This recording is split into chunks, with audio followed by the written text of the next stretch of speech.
Hello and welcome to Judgmental Horror Seasonal Junkies.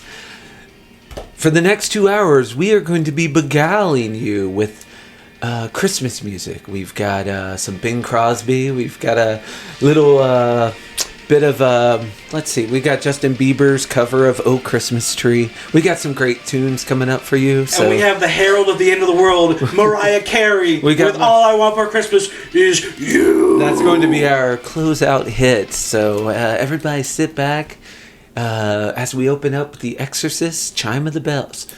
Tubular bells, I mean. Anyway, just kidding. Judgmental Horror Junkies. This is Reno Dino Valentino, the nastiest of Santa Clauses, along with Gorship, the sleigh that pulls Krampus every day. And speaking of, that is our movie. Our seasonal movie for this year, The Krampus. What a fitting holiday film. One of... It worries me because now I don't know what we'll do next year. I'm like, I got one. I already got one up brewing in my mind. Krampus is the perfect Christmas movie. Since we jumped the guns on Gremlins, because again, one of my favorite horror movies, I had to get it out as soon as we started the show. Krampus is right up there. Christmas horror movies, it is top tier. That and Gremlins are probably, I would put them tied at number 1 and with nobody at number 2. Like, it's one of those things where as long as the lore of Krampus has been around in his history, I'm surprised that they hadn't done more sooner. I know that now there are multiple Krampus films from different people that are not this one. Yeah. But this one, when it first came out, I was like, why didn't they do this sooner? And it's funny because I think because it was the first like big theatrical release one, yeah, it still holds up so well in my mind. Yeah, I also the director Michael Dougherty. Dougherty. His name looks like Dougherty. Dougherty. Yeah, that man is he's skilled. Like I read a couple of interviews with him and him talking about like his vision. And he literally mentioned Poltergeist and Gremlins as 2 of the horror movies that helped inspire him. And, man, I also may have a bias about why I like this holiday movie so much. It's because Michael Dougherty, he has a soft spot in my heart for his amazing film Trick or Treat, which is one of my absolute favorite Halloween movies. And I almost picked it this year. Yeah. Maybe next year we'll figure out something, or whenever it's my choice again. But now, is that the one with the little kid with the sack? Sam. Yeah. Or Salwin, the Sam, the little pumpkin-headed kid, the spirit of Halloween, who, if you don't obey the rules of Halloween, will fuck you up. Yeah. And, so apparently, Michael has a thing about observing holiday traditions and respecting it. Yeah, respect that. Respect the traditions. No matter how ridiculous you think it might be, respect those traditions. Yeah. But, also, a list of his accomplishments, aside from Trick or Treat and Krampus, he also did Godzilla, King of the Monsters. He plans to do a Trick or Treat 2. He was also responsible for Godzilla vs. Kong. Unfortunately, he kind of loses favor with me when he did Brandon Routh, Superman Returns. No one has 100. No one has 100%. But he also was part of X2, X-Men number 2. Okay. Yeah. Which is one of my favorite X-Men movies. But yeah, he's got a long list of stuff, but the ones that stick out that I love the most are Godzilla, Trick or Treat, and Krampus. Those are the ones for me that I'm like, yeah, this guy's good at what he does. Oh, man. He was. I actually saw this. It came out in 2015, and I saw it in theaters when it came out. And same. That's the only time I saw it. So I saw it once in 2015, and I remember walking out of the theater being blown away and being like, oh, that was so good. I loved it.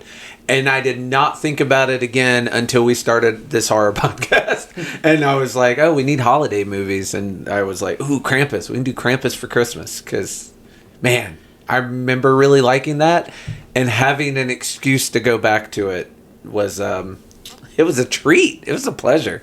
It's so funny for me because, like, all right, the first time I'd ever heard anything about Krampus was, like, most things you do in college. You're learning about new religions, cult stuff, or witches and magic. You know, the typical stuff. People are always like, what were the Druids up to? Well, let me tell you. Yeah, and so, you know, you find out about Krampus when you're in college, and it just, like, kind of shit. You're like, oh, man, a darker version of Christmas? Yeah. I always wondered if Christmas could be like Halloween, and this is your perfect way of making that happen.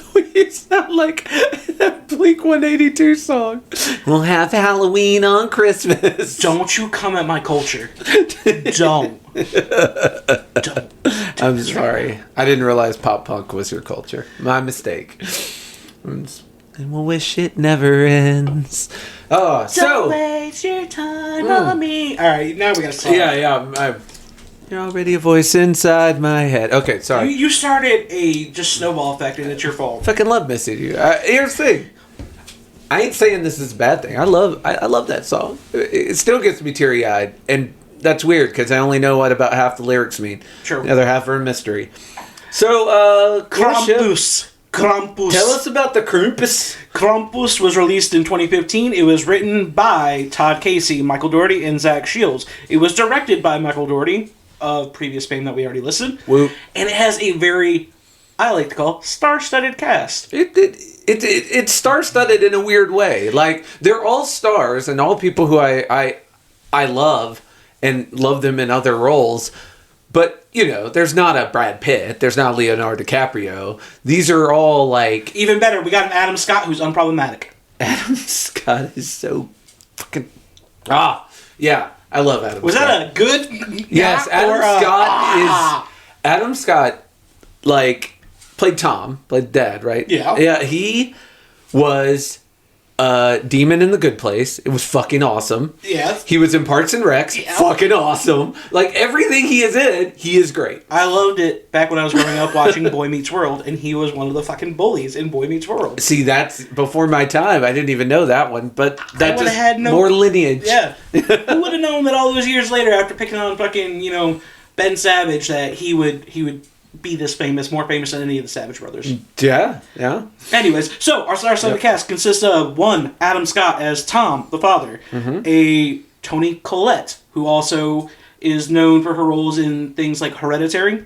Yep. She was the mother in Hereditary. She is Sarah in this film. Then there's MJ Anthony, who plays Max.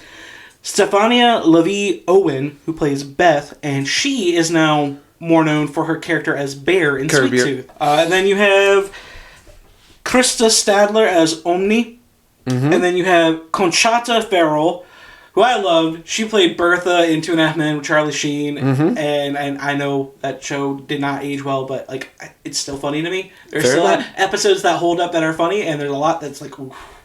But she played Bertha in that show, and she always has a special place in my heart. She plays Aunt Dorothy in this movie. To a T. She's so good in this. Yeah, she's... Like, her line deliveries are just fucking... They're punchy. It feels real. And they come in when you need them. When things are getting a little too tense, she comes in with a good comedy bit.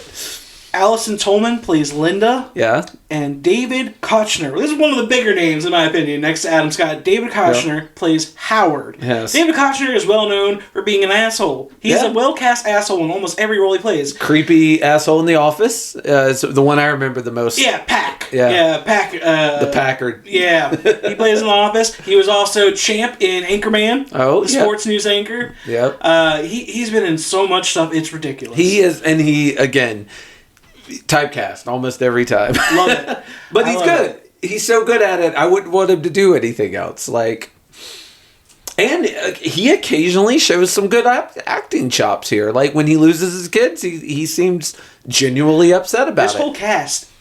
This whole cast had such a good, in my opinion, I could be wrong, maybe it was just the way they edited it, but from what I watched, it looked like this cast had such a good chemistry, all of them. Yeah. Because it genuinely made you feel like, fuck, this family hates each other. Here's the thing, they really did, and I was watching like a couple of behind the scenes little bits on it, and they talked about how the first 8 or 9 scenes they filmed were the big group family scenes, and so they got that chaos and that stuff all out right at the beginning, and so they were able to immediately bond as a cast because they all started out together, and they all filmed all the scenes like right at the beginning where it was a big group. Good. And that's good team building thing. Yeah, you picked up correctly on that. They all ended up really enjoying their role and enjoying their parts in it. It really shines through on camera. It really does. I generally felt like, this speaks too true to how I feel about family gatherings.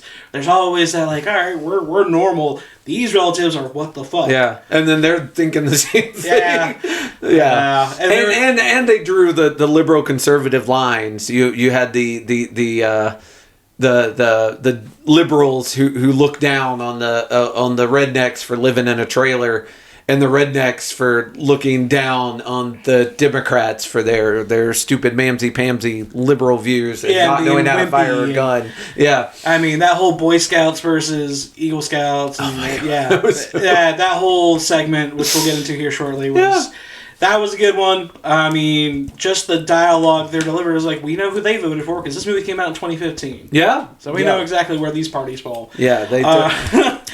But the other cast members are just the other kids in the crappy family members. They don't have any other real title cards to their acting resume besides this movie, so I didn't. Yeah. It might be rude, but didn't feel the need to credit them for I mean they're not names. I mean, at least the other people I have credits, like, the kid who plays Max, he also played in Incarnate, which I really love that movie. I don't know if you ever got a chance to check it out. It's probably a movie we'll talk about at some point on the podcast, but it's another really good one. All right. And then everyone else has, pretty big credits to their acting resume. Fair enough. So you wanna start us off, jumping us into this opening of the movie? Yeah. So I like that the Legendary and the Universal logos were like iced over. Like it's such a small thing, but it really, like, you've seen the Universal logo a million times. You've seen the Legendary logo a million times. And to have them, like, ice aged, where they were just completely frost ridden, I like when they do that with movies. When they give it, like they did it with the when they did the end of the Spider-Verse movies, and they had the logo like flip through all the different comic art styles. Yeah. Oh, chef's kiss. I love when they do that. You know what it reminded me of? Well, the Frozen over part, really. Frozen? No. Letting things go? Smart ass. I knew that was going to happen at some point in this discussion. I got it out of the way early. You're welcome. The Frozen credit logos remind me of, I believe it was Batman and Robin Forever, where George Clooney... no, just Batman and Robin. Where Mr. Freeze is in the Batman movie. Warner Brothers logo is frozen over, and so is the Batman and Robin sigil is frozen over with icing. It reminded me of that. And it's good. Yeah. Like, and again, it's so small, it's trivial, but I liked it. Like, I felt I was like, I'm in good hands because they did a thing I liked right at the beginning. And then they go immediately into the Black Friday riot scene, which is just... If that ain't Christmas. You know what? I missed my place card. Oh? I didn't do my job. I'm so sorry. We're going to have to slide this back into the episode. What? You want to do summary. A synopsis? Yes, I always got to do it because sometimes they're good, sometimes they're bad. Okay. Hit me with it. Hit me with Krampus. Plot summary. When his dysfunctional family clashes over the holidays, young Max gets disillusioned and turns his back on Christmas. Meanwhile, this lack of festive spirit unleashes the wrath of Krampus, a demonic force of ancient evil intent on punishing non-believers. All hell breaks loose as beloved holiday icons take on a monstrous life of their own, laying siege to the fractured family's home and forcing them to fight for one another if they hope to survive. Yeah. Thank you, IMBD. Yeah, that one works. Yeah. I feel like we always, after you read that, we always have to judge it. I'm like, yeah, that one's passable. Dude, there's literally one description, like, when I Googled it, it literally said the description of the plot is like, a kid and his family try to survive Christmas. That's literally all it said. I was like, that's kind of bland. That could honestly just be that could be a Hallmark movie. Yeah.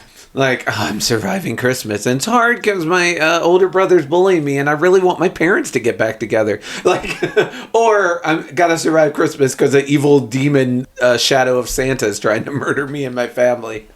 Good times. Yeah.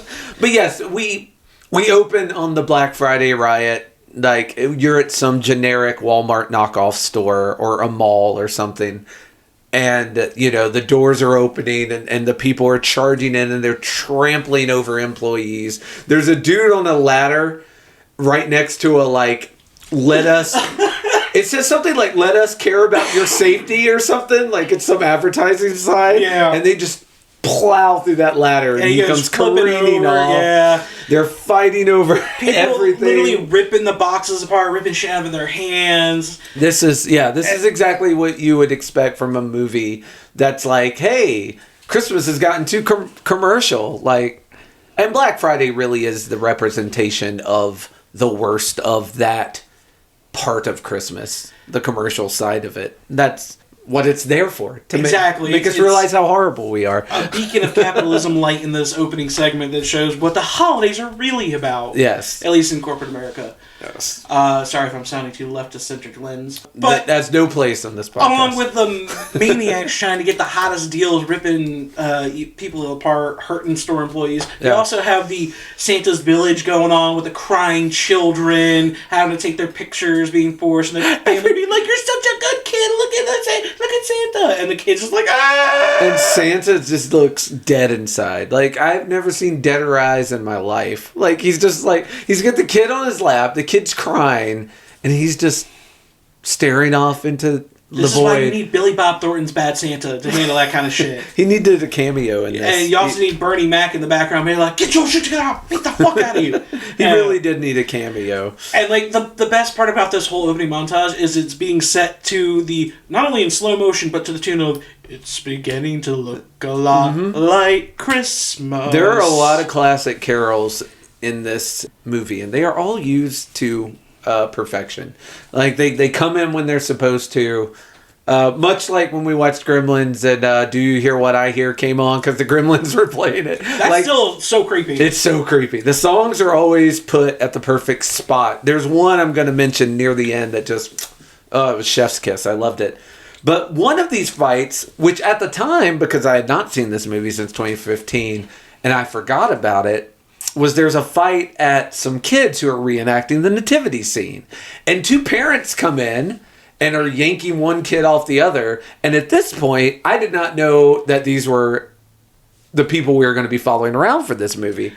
This is a nice little way to introduce our main cast of family members. Yes, it's in the middle of a Jesus fight. Yeah, it's honestly, the way that they filmed it is smart by including them at the end of the montage. Mm-hmm. So it's a soft intro. And then you can follow them home. Yeah. Yes. Sorry, from a film standpoint, I really appreciated that, the way that it cohesively made the story make sense right off the jump. Yeah. There's no abrupt, hey, here's dialogue.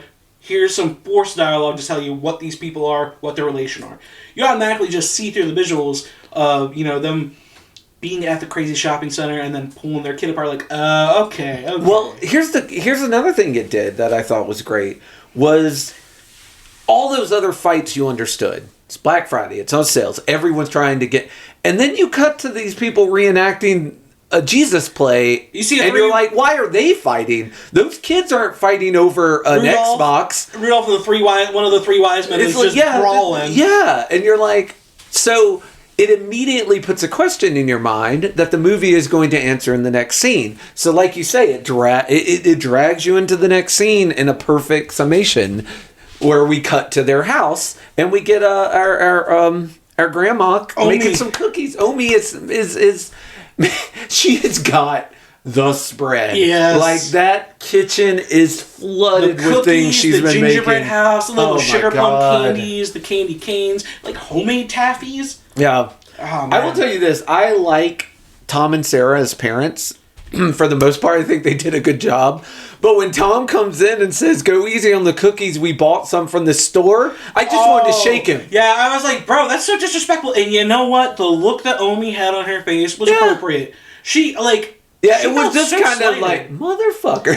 Not only did he say that we got some from the store, he said Sarah got some from the store. So it's like kind of doubling down, like, oh, you just insulted your mother-in-law, and you just kind of slighted her like that. And she's doing all this fucking great work. But when I saw, here's the thing. At first I was like, ooh, Sarah, bad move, Sarah. But then I was like, oh, I didn't realize you had 700 people at your house. Yeah, maybe some extra cookies isn't the worst idea. Apologies. But you especially with that one kid showing up. Oof. Yeah, Howie Jr. Yeah, the fucking walking human trash compactor. Yeah, he does not talk, but he sure can eat. I was concerned about that. I was concerned about that. No kidding. So we find out that this rumble was because young Max, who is the boy who was in the nativity scene in the fight. He was laying some shit in. I better give him that. He was throwing some good haymakers on that stupid wise man. He was doing the right thing. We discover because Tom and Sarah why? What were you thinking? Well, yeah, why'd you get in a fight during the Jesus nativity play? And he was like, well, the kid whom I was beating up was telling all the younger kids that there was no Santa, and he was all bah humbugging.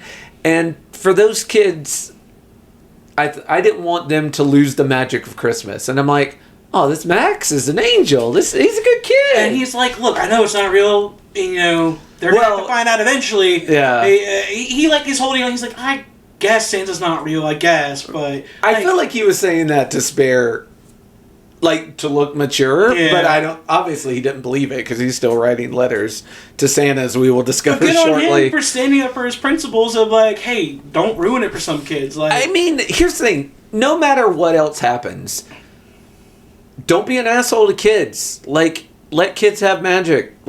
Don't be a shithead to them. And I know it's easier for us as adults to realize this than to tell a 10-year-old because, I don't know, they see weakness and they strike sometimes, especially the bullies. Yeah, like sharks with blood in the water. Yeah. But, man, yeah, I find no fault with what this kid did, which, again, just another reason I probably shouldn't be a parent. Oh, you want to know something cool? I don't know if you saw any of the behind-the-scenes stuff, but the woman who plays Omi, Krista Stadler, she wasn't actually supposed to be in the movie. They didn't originally... Oh, I did not see that. They weren't originally going to cast her. She was, a consultant for, the Germanic folklore. Oh, but she did so good. They were like, do you want to play her? Yeah. And it was her only acting credit, really. Oh, good for her. I was like, oh, that's fucking dope. She was super sweet. Yeah, I thought that was really cool. It was one of those things where, whenever I was watching the DVD featurettes, I was just like, what was all this about? And it was an interview thing, and it's talking about, starting day one filming set, and then, mainly it was supposed to be focusing on the practical effects, which, I love practical effects, and we'll talk about that. Yeah. But then they were talking about, the cast members really bringing their characters to life. And they're like, yeah, Omi wasn't even supposed to be her. It was supposed to, we thought about somebody else, but then she did so well just, getting along with everyone and giving us information and direction, Yeah. Fuck it, she's our grandmother. She's our gal. Yeah, so I thought that was a cool little tidbit. Yeah, she ended up being a very good choice. But yeah, so Max is trying to keep the traditions alive. He's like, let's wrap presents together. Let's watch Charlie Brown Christmas together. And drink hot cocoa. And Tom and Sarah are like, after what you did? You're going to do that alone. Yeah, and you have to do it quick because we've still got a bunch of cleaning to do, and the extended family's going to be here shortly. 7 more people about to show up. Yeah, so you do it. But, of course, Omi comes through. Oh, I'm sorry. One quick thing. It's funny, while they're having this conversation, you hear on what I assume is Fox News, them talking about the war on Christmas. Yes, I laughed so fucking hard about that. And I'm like, that war started at that mall on Black Friday, and that war started when that reindeer started beating up that wise man. That's so fucking funny. Yeah, but Omi comes through and it's like, you know what? Have a cookie, and you and I will wrap the presents together. So, because, of course, she is the grandmother, and she wants to keep the traditions alive. We'll find out later why it's so incredibly important to her. But she wants to keep those traditions alive. The rest of the family is not as concerned. She's like, everything's going to be followed. Yeah. We've always done it. Yeah. So she doesn't speak English at all at this point. You think she's just a non-English speaking immigrant. Yeah. Clearly Germanic.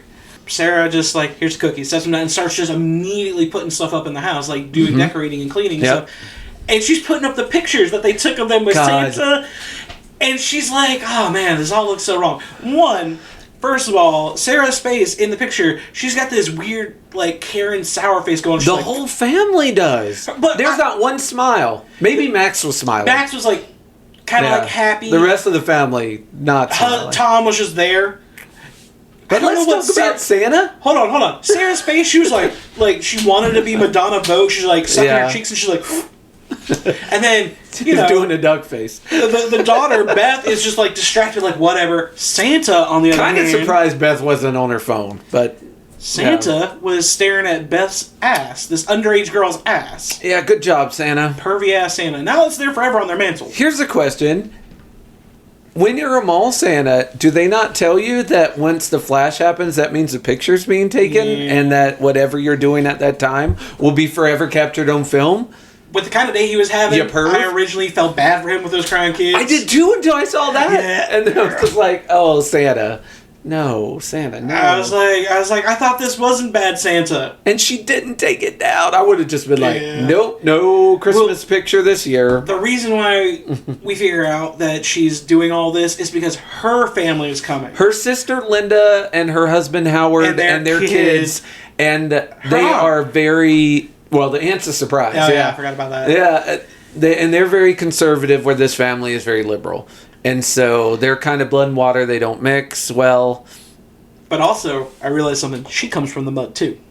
Oh, of course. She comes from the mud, too. They were raised together, The reason why they act the way they do with her is because she acts so much better than them. Well, some of it is that Sarah doesn't want to look back at what she, quote, used to be. Linda doesn't want to look at Sarah as, like, you're the successful one. And I wasn't successful. Yeah. Like, I stayed in the small town. It's always when you have siblings and, like, one stays in the small town and one moves to the big city.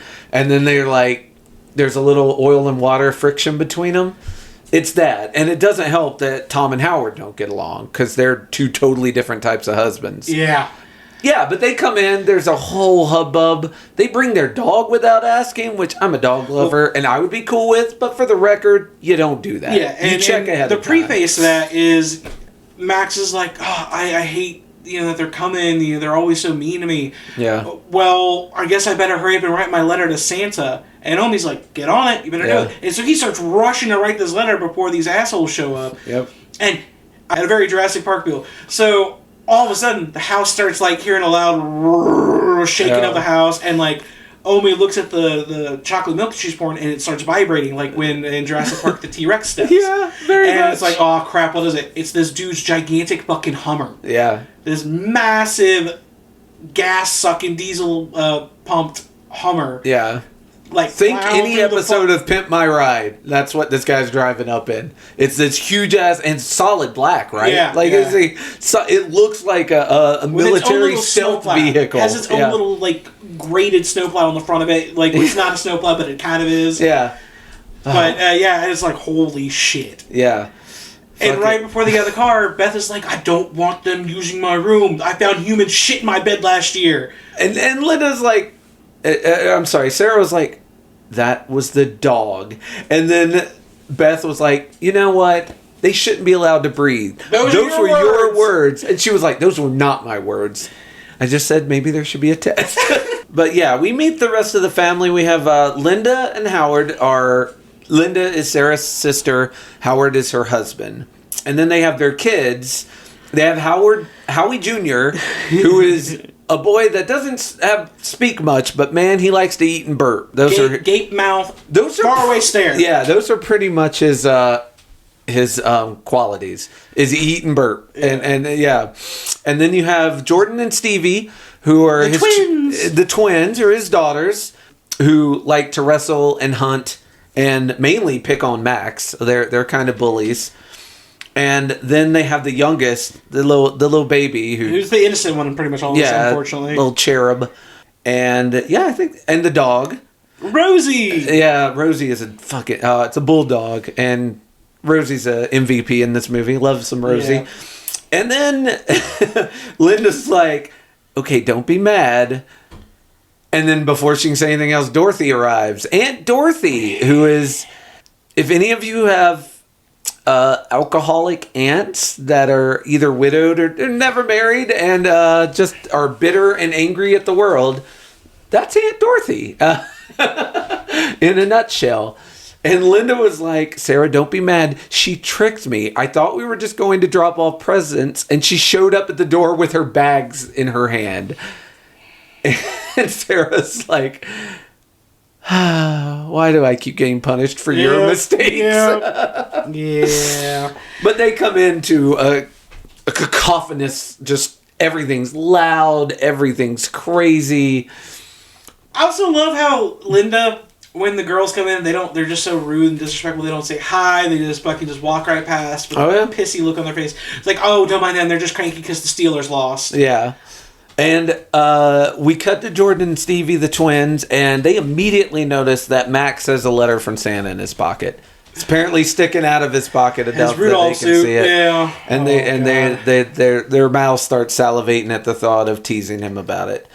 But they all come in and sit down for a dinner that, honest to God, made my stomach clench up because it was that uncomfortable. Even watching it through a television screen, it was that uncomfortable. It's so awkward. Yeah, it was so awkward. Like I was jealous of the spread that Omi made. Oh, the food looked so great. Fucking jealous, yeah. Especially these rude ass kids. Yeah, Sarah and Omi brought out their A game because and it was all stuff that Howard and Linda didn't like. Had weird names to them. They didn't recognize it, and. Like there was foie gras and like stuffing of a creme brulee for dessert. And Sarah said it was like, oh, I thought you make it. And again, they just start needling each other. She's like, oh, I thought you might have been getting tired of mac and cheese with wieners cut up in it. For once you'd want something different. And Dorothy was like, well, you were wrong. No, not different. She said classy. Yeah, classy. She just straight up said classy. And I'm just like, not different. First of all, there ain't nothing wrong with mac and cheese with hot dogs in it, all right? And second of all... But you are right. They should have switched their palate up a little bit for this dinner. Yeah. Like, get over it. Well, you could have done both. If you have a picky eater and you're trying to expose them to new things, you do it a little bit. So, like, you have the ham, you have the mac and cheese, but you also have a side that maybe they haven't tried before, and you just put a dimple worth on their plate, let them try it. Maybe they won't, and if so, it's 1 or 2 bites wasted, no big deal. But Sarah's kind of the impression that, like, look, I'm hosting. We're playing by my rules. I did a lot of work here. Me and Oni worked our asses off. Worked our asses off to make this happen. So you'll eat what the fuck we want. Howard teases Tom about being in the Eagle Scouts as opposed to being a football player. It starts with him talking about how, like, good of shooting with his guns are and how many guns he has. Like, yeah, well, Shepherd has to protect their flock, you know. God, yeah, that gets said a lot. It was poorly used, in my opinion. In the dialogue, I felt like it was poorly used. Like, at least the first couple of times, but it meant a little more later. And of course, shepherds, because at Christmas, shepherds flocks at night. Jesus, you know, it interweaves with the plot of the film quite a bit. It's a good line as far as it fits into the theme of Christmas. And of course, one of the takeaways that I got from this, like, is when he's criticizing, like, oh yeah, being in what was Tom in? Eagle Scouts versus him actually being a football player. Yeah, it's like, hold on, Eagle Scouts actually learned something and learned how to do survival techniques. You just played football and got concussions. Yeah, like the fuck. Yeah, it seemed an odd. Excuse me. It seemed an odd thing to be hung up on, but you want to talk about an odd hang up? Yeah. Criticizing the food, and Aunt Dorothy goes like, "What are you, Jewish? Or are you a Jew?" Yeah. What are you, a Jew now? And everyone just stops. Like, even Linda and Howard were like, Dorothy, whoa. Yeah, it's like a little bit too quick, huh? Yeah. Too quick to the draw? You want to talk about something that hits different in 2023. Even in 2015, it's like, whoa. But in 2023, Jesus Christ. I wrote that Sarah gives Dorothy her dessert early, gives her just desserts, because Dorothy comes in to talk shit. And Sarah's like, just straight up fucking burns her house down. Yeah. She's like, oh, maybe next year we can go to your sad little trailer and have Christmas there and blah, blah, blah, blah. And then, Dorothy starts to say something. She's like, you know what? For your own good, just don't say another word and get the hell out of my kitchen. And I'm like, Sarah, I'm okay with you. Props for standing on her business. She stood her ground. But yeah, I thought that was very funny. I was like, man, looks like Dorothy's getting her just desserts before anybody else. And again, I gotta say, this movie did a great job with its cast driving home the reality of what it feels like to deal with your family at the holidays. When you have nothing in common. You're two different spectrums. Yep. Like, I know exactly how that goes with my family, and you know my fucking brother. Mm-hmm. You know how that goes. Yep. You know me pretty well, so you know that's, like you said... Yeah. oil and water. Yep. It's not setting well. No, and it's hard to hold the peace even for the day. I felt that tension, though. In this next piece, though. Whoa. So Jordan and Stevie get a hold of, sometime during the interim of all this, swiped them. They got Max's Christmas letter to Santa. And they start reading it out loud at the table. And Max is getting mad. And Beth, because her mother told her to, is trying to hold it down and keep the peace. She's like, Max, don't react. If you react, it's just going to be Don't give them what they want. Yeah, don't give them what they want. Just stay cool. Don't start anything. And they start reading. Woo, and this backfires a bit. So at first it's all embarrassing to Max. Because it's He's like, dear Santa, I know I haven't been the best, but I've been trying my whole year, and I'm not going to ask for much. Yeah, but I wish me and Beth were close like we used to be. I don't have any friends. And they're like, oh, Maxie Pad, you don't have any friend. But then they keep reading, and it's like, I want things to go easier for Linda and Howard. I know how hard they have it. Blah, blah, blah, blah, blah. So it's like super sweet towards their family. Yeah. I also wish Mom and Dad would fall in love again. And like Dad looks over at that line like, fuck. Yeah. And then they turn it over and they read silently. And then they look up and Jordan's like, Dad does not wish we were boys. Yeah.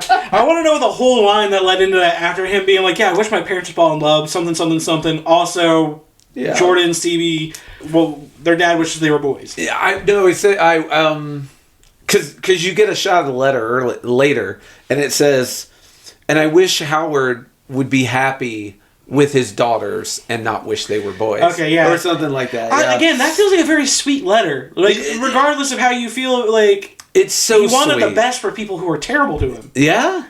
And they ruined his innocence. Again. Yeah. So, Mac, as we've already seen him do once, he's got a little short temper on him. He jumps that table and starts single-handedly fighting Jordan and Stevie. And Howard's just kind of cheering it on. Like, he's like, come on, guys. He's not really doing anything. But they eventually get separated. Mac goes to his room. He got his letter back, though. For the record, 2-on-1 attack, and he still got his letter back. Yeah. So all they did was rip his fucking Rudolph suit a little bit. Yeah, and rip his letter. It's crinkle his letter up a little bit. It kind of broke my heart when he finally broke away. He's like, all I wanted was to have a good Christmas together again like it used to be. Yeah. But now you're here, and I hate you all. Yeah. And I was just like, damn, son. Yeah, I get it. I get it. And then Tom, his dad, goes up and talks to him. And honestly, I was like, Tom and Mac have a really good relationship. Like, Tom comes in, and I like Tom because he doesn't bullshit Mac. He was honest. He was 100 with him on the whole. Yeah, Max is like, why do we have to care just because they're family? And Tom's like, son, you got me there. I don't have an answer for that. But maybe Christmas is about learning to bridge the gaps between people that it's hard to get along with, not people that it's easy to get along with. Maybe Christmas is goodwill towards all men, not just the men you get along with. And then Max says something like, you mean like, and he said something like, even the ones who are assholes. And he's like, Howard? And Tom's like, well, I wasn't going to name any names. But they have a very cute relationship. And then at the end, Tom's like, look, you still got some time. You can throw that letter in the mailbox. Make sure Santa gets it. And Max almost does. You see him thinking about it. He puts it back in the envelope. He seals it. You're like, all right, Max, Christmas isn't dead for you yet.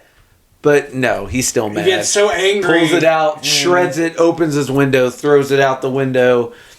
Yeah, some really cloud shot. I love how like it didn't just blow away and downward. It literally got sucked up into the sky. Kind of like a little tornado up to the sky. Then, as it got sucked up, a whole like black cloud forms over the neighborhood. Hell yeah! Like, oh, this reminds me of Fright Night. And and Poltergeist. Remember they had a storm in Poltergeist? Yeah, just over their house, over that little section of their neighborhood. Yep. And then you start seeing the lights going out, and we get a little advent calendar cameo. A really cool, like, old-timey advent calendar with the wooden doors and the little painted pictures behind you know that's totally Omi's. That's definitely Omi's from the old country. Yeah, Max inherited that for sure. But yeah, so like this ominous dark cloud knocks out all the power, and the snowstorm is getting terrible outside. I mean, it's a nightmare. You got no heat. Yeah. It's constantly storming. It's getting lower in temperature. You're freezing over. Yep. So we start off the next day with a frozen fucking hellscape. Yeah. Not Winter Wonderland. It's now a frozen hellscape, in my opinion. I love the way that neighborhood looks. Like, it went from just turning off the Christmas lights and, like, covering everything with a sheet of ice. It went post-apocalyptic like that. Like, it was like a ghost village in Antarctica. Yeah. It turned into a ghost town. And it was beautiful, but only in a way that things that are long abandoned are beautiful. And again, not abandoned. The night before, it looked lived in, and by the next morning, there were just sheets of ice on everything, and a mysterious snowman that Max notices outside his door. Yesterday. Yeah. Oh, before the power went out, I do want to say something really funny. I thought this was really funny. Okay. It's a little quick thing. Beth is talking to her boyfriend. Yep. On Face or Skype or whatever, and he's got a Christmas candy cane bong. Yeah. He's like, "You should go over here." That's Derek, her boyfriend. Yeah. It's so funny. I was like, "Nice." Yeah.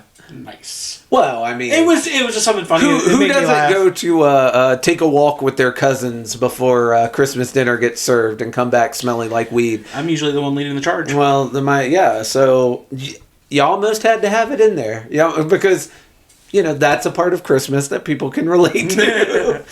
But next morning we have a mysterious snowman. Tom and Sarah are talking about who they can talk to about this power outage. They're like, well, this neighbor's gone to Florida. This neighbor went to England. This neighbor went... Like, none of the neighbors are here. And they said one neighbor won't talk to us after Max's noodle incident. Not sure what that means. I kind of glossed over that because I'm just curious. I glossed over that because immediately as they're talking to each other, trying to figure out how to get power back on, and like, I guess we'll just keep a fire to keep warm. Yeah. And everybody bundle up and shit. I got kind of distracted by the fact that Linda and Howard answered the door when someone knocked, and it's a delivery service. Yep. And they sign for the package. They like illegally sign for somebody else's package and just take that shit and start going through it. Yeah. Also, little fun tidbit.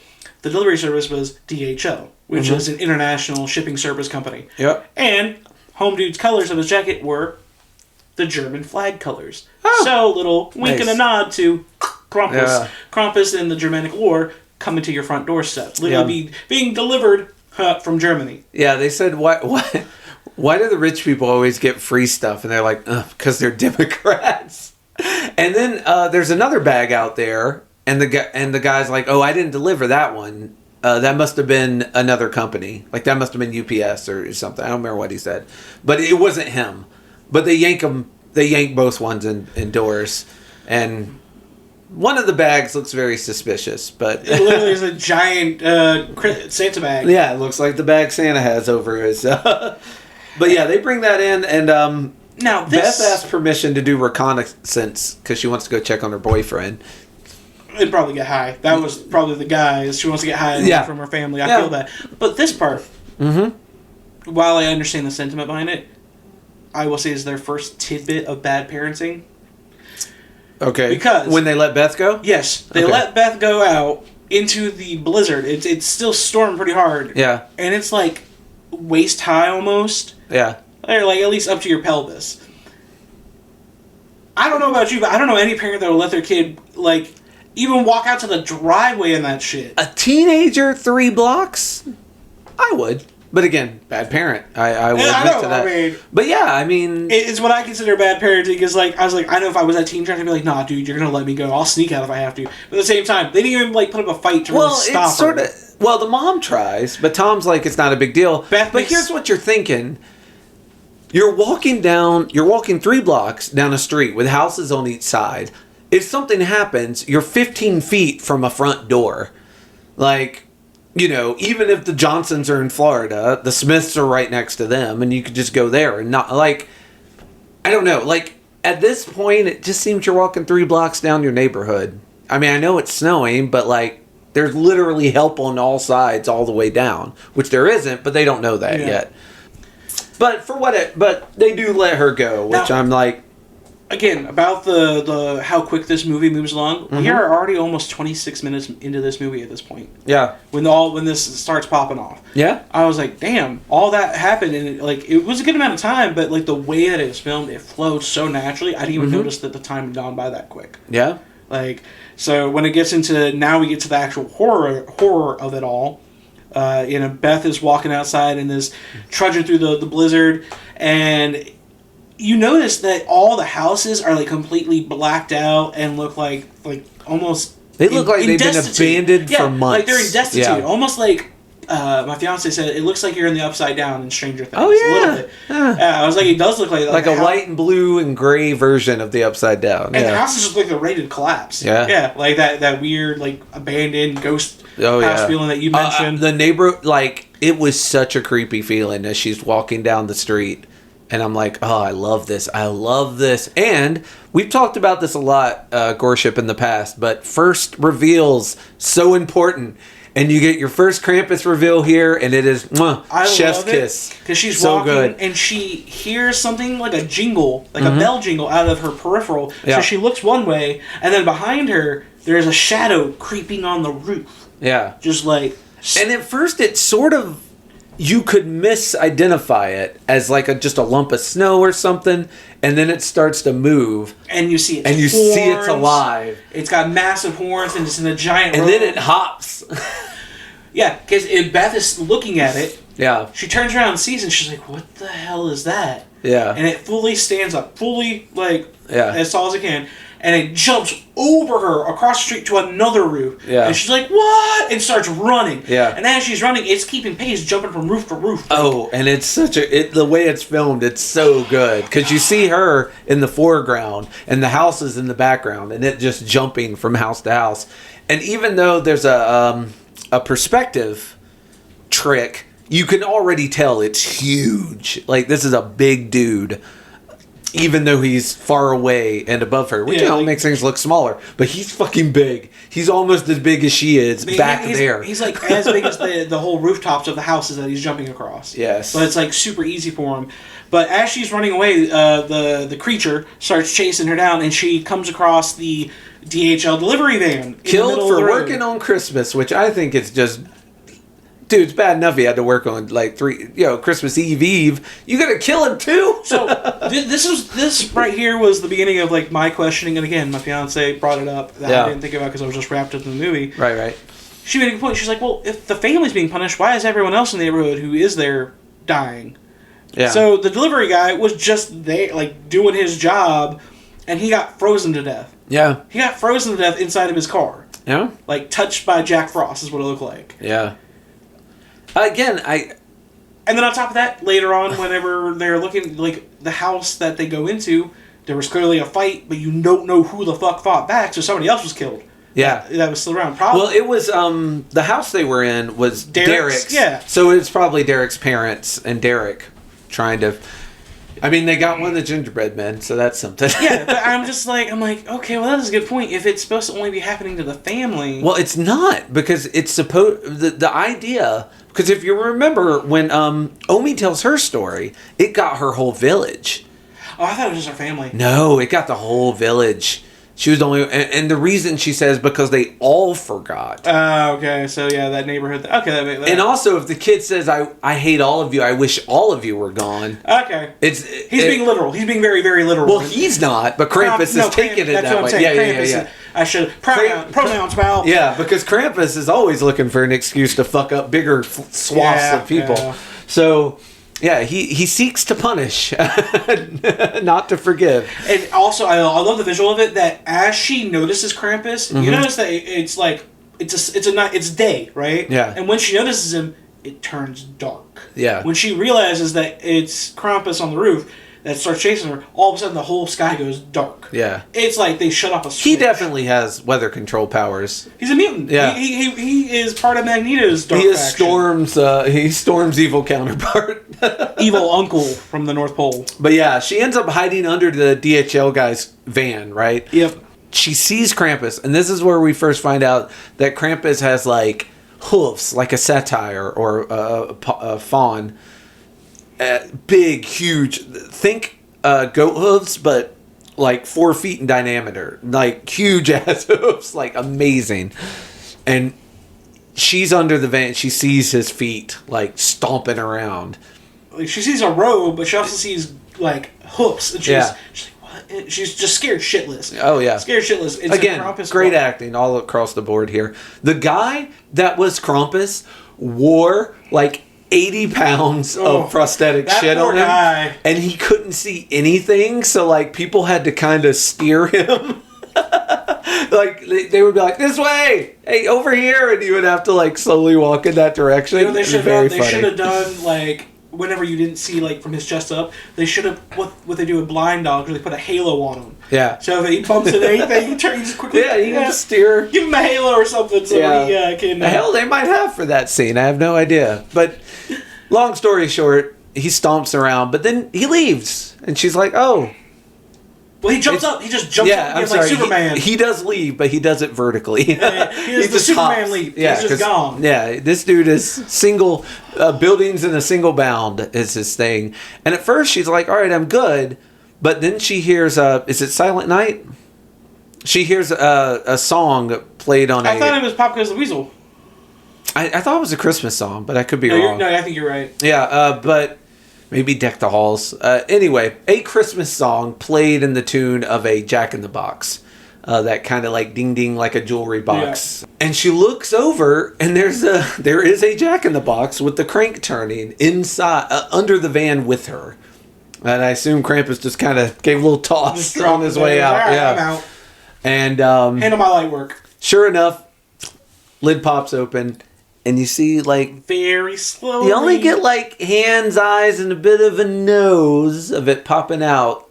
And then you just see the van shaking and hear her scream from, like... I think it's an overhead view, right? Yeah, it's an overhead shot of, like, the van. And the van just starts vibrating. Yeah, her trying to fight back, but she's clearly lost. And she's our first victim. She's been killed off. Poof. Or... off-screen. You don't actually see the death. Well, honestly... and this is controversial, but since we see the Jack-in-the-Box later with lumps in it, not sure she's dead. Might be boa constrictor swallowed whole, still struggling. Because when you see the Jack-in-the-Box, there's things moving inside of it. No, I agree, but I mean... but yeah, she is definitely... that's like you telling me, like, oh, just because I got swallowed by an anaconda doesn't mean I'm dead. Well, normally I would assume you are dead, but if I meet the anaconda and I see your handprints in him, like, pushing, I'll be like, I'll be damned, Gorship's still in there. He's still kicking. But she is definitely in fucking MIA, at the very least. She's our first victim. That's all. She is our first victim, for sure.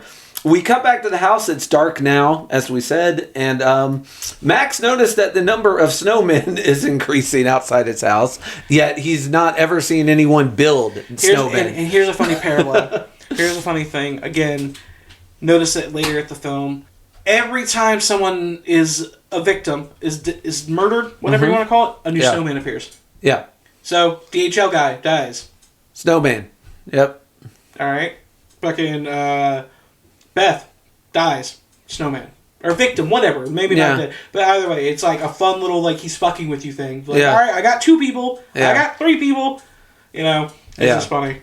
Yeah, I did not notice that, but you're right. What a dick. Krampus. Total dick. Oh, dude, he literally laughs in the kid's face, so... And, I'll give Howard credit here because Tom's like, Howard, can that thing drive in the snow? Yeah, and Howard's like, yeah, and Tom's like, well, I want to go do some recon and find Beth because she should have been back by now. And Howard's like, you know what? I thought you'd never ask. Let's go get your daughter. And I'm like, all right, Howard, you're growing on me a little here. You're not like, fuck it, I ain't going after. Like, he's more than happy to take his Hummer and go look for Beth. Omi tries to talk him out of it. Yeah, it's dangerous, you know. It's dangerous to go alone. Take this. You got to save yourself, is what she said. Yeah. And we have to protect ourselves. Like, what do you mean protect ourselves from what? Yeah. He's like, she's not making any sense. Mom, I'll be back. He says something to her as well back in German. Yeah. Probably stop, don't worry, or I got to get Beth, something. Which is funny because it's the first time he's indicated at all that he speaks German. Mm-hmm. Like... yeah. Yeah, he doesn't speak it a lot in here, but yeah, he'll occasionally speak German to Omi. But we have a very kind of a cute moment between Linda and Sarah talking. Because Sarah is worried, obviously, about Beth, and Linda's actually talking her down a little bit. Like, Beth's strong, just like her mom. Well, like, you raised her to be that way. Yeah. So it's interesting, like, as soon as these crises start hitting, they forget all the petty bullshit, and they start, like, kind of uniting as a family, which I would hope that me and my family would do in a crisis situation, as opposed to just fighting more. You also get a little bit. You also get a tiny bit of insight in this conversation into the relationship they have, where it clearly seemed like, all right, Sarah has all the Christmas decorations from when their mother passed away. Like, she retained everything. And Yeah. like, her sister got nothing. Yeah. And when they're talking about the angel at the top of the Christmas tree, they're like, you remember we used to fight over who get to put her on? Yeah. You know, and like, I always wanted to be the angel on the top of the tree, and Yeah. you know. And Sarah's like, yeah, you used to fight dirty. I got the scars to prove it. And she's like, where do you think my girls learned it from? Yeah. And I was like, I wouldn't really brag about your kids being assholes like that, but okay. They're tough. Yeah, nah, Gotta be tough in this world. It also, when she dropped on it, it's like, yeah, well, you know, Mom always did. You did always make Mom proud. Yeah. I was like, oh, okay, so here it is. Here's the true issue. You were Mom's favorite. She was the fuck-up daughter. Yeah. And so she has resentment to you being the successful favorite. Yep. Whereas she felt like she could never do anything right. Well, and Dorothy... And then it comes out even later when they talk about her getting knocked up early. Yeah. And having a shotgun wedding, because that's how that starts. Dorothy made the comment. brings it up. Yeah. When they're talking about Beth... not coming back from her boyfriends. Yeah. Dorothy's like, oh... That's how it starts. Yeah, that's how it starts. And Linda, you should know. And it's like, all right, let's all shit on Linda. Yeah. Tom and Howard make a surprisingly good team. They find a abandoned snowplow, curiously abandoned, with the door open, some presents in the passenger seat, keys still in it, snow like coming in. And Howard's like, oh, this poor fellow crashed headfirst through the windshield. He's like, no. And Tom's like, no, this glass is broken inward. Something reached in. Yeah. Like the glass was broken into the cab. And now Howard is like, oh, shit. This guy, he's smarter like, than advertised. He looks at it, and he's like, wait a minute, he's right. What the fuck? Wait, what happened here? The look on his face sold it. Yeah, and my guess would have been like, okay, so he hit a deer, and the deer went through the windshield. Like, that'd be my guess. But where's the blood? Where's the body? Like, but also, the little interaction they have before they start walking around, when they get out, and he's like, you've got guns? You brought guns? He's for like, Christmas? Yeah, he's like, of course I did. Oh, yeah, this is the very funny joke where he gives one to Tom. Tom's like, this it's is heavy. really heavy. He's like, that's Linda's. Yeah. That was a good line. And I was like...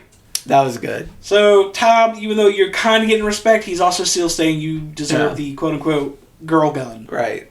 But they do take their guns to Derek's, looking for Beth. And, man, the door opens, and in the inside, it looks... trash. Like it looks like it has been winter inside there for months. Like, there are icicles hanging off like the a interior. post-apocalyptic world thing. Yeah, just like you said. It looks like it's like, all right, people have already... It's the future Republicans want if global warming gets its way. This is trickle down. Yes, this is trickle down. But they come in, and on the fridge, there's a butcher knife through a gingerbread man, which is just, again, this house has so much good foreshadowing because you have the blade through the gingerbread man, which at this point you're like, what the fuck? Then you see the fireplace with the huge crack down the center, bursts open hole, and the hoof prints, and the fireplace foreshadowing, and the gingerbread foreshadowing. As an audience member, you're just like, whoa. I don't know what happened here, but it got fucked up. I wish that scene would have been in the movie. I don't know why, but I feel like that would have been cool. What scene? Oh, the fight scene there? Yeah, with what happened at Derek's house. We pretty much get a repeat of it at Max's house. That was just my little thing. I was like, oh, that probably would have been a cool fight. They probably money and time wise, they probably cut it out. Yeah. But then when they're looking at the hook prints in the snow in the house from the fireplace, they're like, a goat was here? Yeah. What kind of goat Howard's walks on its like, hind legs? I've been on a lot of hunts. Those are hoof prints. And Tom's like, well, he shows us not but not a horse. Yeah. He's like, that's not elk, that's not a deer, that's not a horse. Maybe a goat? And he's still guessing. He's like, maybe a goat? And then, Tom's like, what kind of goat walks on its hind legs? I'm not going to lie, an excellent question. But they hear Beth. They hear screaming from outside, so they run outside trying to find out where she's at. And Howard gets pulled under the snow. Like, at first he steps in something. I'm guessing this is a bear, but you never really get sight of what's happening under the snow. It kind of looks like the fucking thing from Tremors. Yeah. Yeah, like you never see it, but you see like the way that it attacks them is just like, when the worm eats people in Tremors. Yeah. And like grabs their leg in the dirt and pulls them down. Same thing with the snow. But it gets Howard's leg. And Tom, this is the one part I had a problem with. Tom immediately forgets about Beth and runs back to save Howard, which that seemed a little out of character. Yeah. But he does, and he does. He saves Howard's life. And he finally uses a gun. Yeah. And it's funny because for a second, I think Howard thinks he was going to shoot him. Kill him. Yeah. Yeah, Howard's like, Tom? And then you cut back to the house to hear the gunshot, so you don't know what happened. They're all like, what the fuck was that? You have no idea what happened. Until Tom and Howard bust in. Well, before that, when he rips him out of the snow, they try and get back to the Hummer and it's fucking blown up. It's been like, I don't know if Krampus decimated. Jumped on top of it or blew it up himself. It looked like it was like jumped on and stopped multiple times. That would have been my guess. Krampus like tap danced on it. How did you not hear your car getting destroyed though? They were a little distracted by all the getting eaten and such. And Dorothy gives a good line. So like I said, we've cut back to the house. And they come busting in. And I'm like, wait a second. You pull Howard out with his hurt leg. Fuck my daughter. Yeah. And carry him all the way back home while your daughter's screaming. That's the part. Out of this whole movie, that's the only part where I was really like, that seemed a little crazy. And for me, it got even more kind of intensely infuriating. I was like, okay, so you just abandon your daughter on that one. You drag him back to the house and you tell everyone, hey, we need to lock the door, board up the windows. We'll find Beth tomorrow. Yeah. Bro, what? And even Howard's like, dude, I was out there for like 4 minutes and I almost got frostbite. Like this is the early signs of frostbite, dude. Yeah. And you're like, we'll just find her tomorrow. You think she's going to be alive tomorrow in that freezing cold? And you heard her screaming. It wasn't like you heard her going, just go on, I'm fine. Yeah. So that's the only part that I would find fault with as far as the plot goes at that point. But yeah, Dorothy gives a line that finally makes me able to relate to Aunt Dorothy. She says, I never liked kids, even when I was one. Because Sarah asked Dorothy to take the kids into the kitchen because they need to have an adult conversation about what the fuck's going on. Mm-hmm. Dorothy doesn't want to because she's like, all right, I'll show you guys how to make peppermint schnapps or something like that. She's like, I never liked kids even when I was one. Yeah, that's her line. I love that line. But they all decide something weird's happened. We need to sleep together tonight. In the living room, we need to... Yeah. Which we have to do anyway because that's the only place we have warmth. Yeah, right. The rest of that's just fucking iceberg. Yeah, and the kids are watching something on their tablet. They're watching a Christmas special. And Linda says a line that I think has multiple meanings. Because Sarah's like, well, that thing's going to die eventually. Like, the battery's got to be low on it. And Linda says... got to die sometime, might as well enjoy it while we can. And I'm like, that has a lot of meaning, Linda, beyond this iPad. But yeah, I like the way this tragedy is bringing this family together. Kind of snapping out of being assholes to each other. Howard and Tom have a heart-to-heart next to the window. And Tom and Howard says he'll take first watch so Tom can have some time with his family because he knows Tom is the one who lost a member of his family. So Tom needs to be with his family more than Howard does. And I love this little bonding that they have over it. It's so sweet. Tom gets an apology from Howard for, quote, always thinking you were a spineless dick. Yeah. That's Howard to Tom. I was just like, huh. And Tom's just like, he just kind of nods, well, thank you. Yeah, thanks, I guess. And he's like, this is where we get the first bit of, shepherd has to protect its flock. Yeah. Well, the second time he said sorry. but this is when Tom's saying it back to Howard. Yeah. And they kind of, again, they're having a moment. But unfortunately... Don't worry. You can trust me. Howard has underestimated his ability to stay awake. Or overestimated his ability to stay awake. He falls asleep, and then we get, I guess you'd call it a fishing expedition for Howie Jr. I love the music again. Yep. The kids fall asleep with the iPad, and it's like, sleep in heavenly. So, is it a coincidence that at the same time the fire and the music dies, again, the Christmas traditions are both gone. There's now no protection. Krampus can attack the house. There's no protection wards. Yep. So the music on the tablet goes away at the same time as the fire dies, and you get this scary ass fucking like hook. Like it's like a tow truck hook. It's a tow truck hook that has a gingerbread stuck on the end with some bells and has jingle bells like every fifth or sixth link, just kind of slowly going down the chimney. Once it gets down where you can see it, someone up top is jingling. Jingling. Well, it's the elves. You can hear them like, "Meow, come here, little kid." It's either the elves or some of the toys, but someone's jingling these bells. They're trying to wake up one person, one of the children. They hope. Like I see the plan. It's a flawless plan. You jingle the bells. And lucky them, it's Howie Jr., the man who is led by his stomach. This young boy sees that cookie, and he gotta go get some nookie. Again, my fiance, just like we pointed this out very clearly, she's like, look, I don't know how these fuckers didn't wake up to hearing that. I would have woken up to that noise. Like, if we were all stuck together and it was dead quiet, and that was the only noise being heard, like no music playing, no fire crackling, I would have woken up immediately. How do they all not wake up much sooner to this? Well, there's, two types of sleepers in the world. Light sleepers and deep sleepers. But you're right. Anyways. Howie Jr. is a light sleeper, and everybody else is a heavy sleeper. Or Krampus is using some crampy magic to a kid to wake up the one he wants. Yeah, a child guided purely by his stomach with a slack jaw and a 1,000-yard stare. Visions of gingerbread cookies dancing through his head. He goes to get himself some of that cookie, and he just takes one giant chomp out of the random gingerbread cookie, and it starts screaming,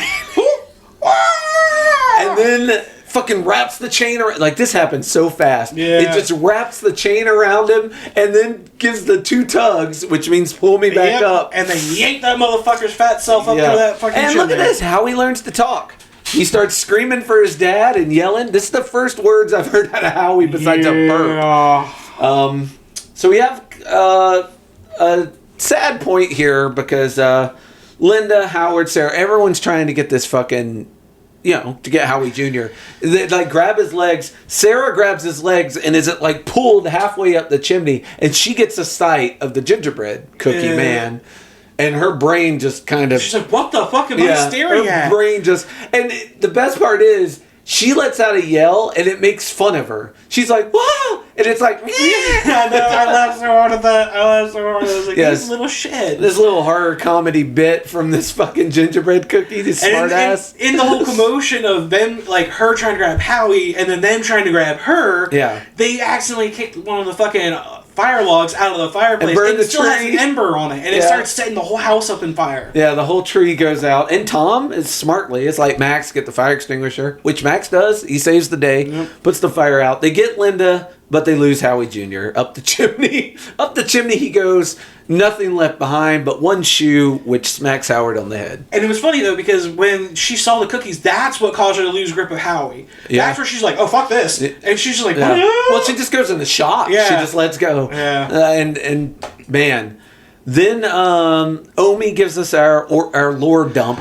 Oh, I would have been so pissed. I mean, so this sweet, kind, non-English speaking old lady all of a sudden can speak perfectly fluent English. If you pretend you can't speak English, you don't have to talk to these fucks. That's true. I forgive Omi for this. But at the same time, as soon as she is like, no, listen up very closely, Dorothy goes like, ha! English, I knew it. Yeah, Aunt Dorothy with the comedy line, of course. I was like, well, she's not wrong on that one. She got it. She had a feeling Omi was faking it. Yeah. And she was right. Yeah. She was right. But with good reason. Yeah, again, I don't blame her. Who wants to talk to Aunt Dorothy? So we get a Krampus lore dump, and it's funny because it's done in the style of the old Rudolph the Red-Nosed Reindeer stop motion. Like, not quite. I mean, it's drawn. Yeah, it's like, yeah. but it's drawn to kind of resemble those old stop motions of Santa Claus is coming to town and Rudolph the Red-Nosed Reindeer. But it's her story of how when she was a child, she lived in a town where food was scarce, and at Christmas time, people had lost the spirit. Well, let's not forget when she's telling us all this. The reason why this is happening now is it's all their fault in the room. Yeah. And now it's repeating from when I was a child. But you guys are the cause of this, and this is what happened when I was a kid. Yeah. Well, she does it because Max says it's his fault, and she's like, "Oh, it's all of your fault." Yeah. She's trying to alleviate Max's guilt. Yeah. So she tells the story.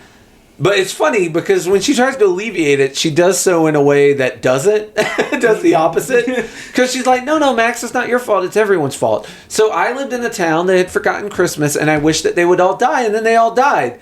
See, Max, it's not your fault. And I'm like, no, you just described it as his fault. In the animated sequence, she's like, they forgot what the meaning of Christmas was and what it was to be together. Right. And they show the animated shadows ripping her Santa doll apart and taking her bread. Yeah.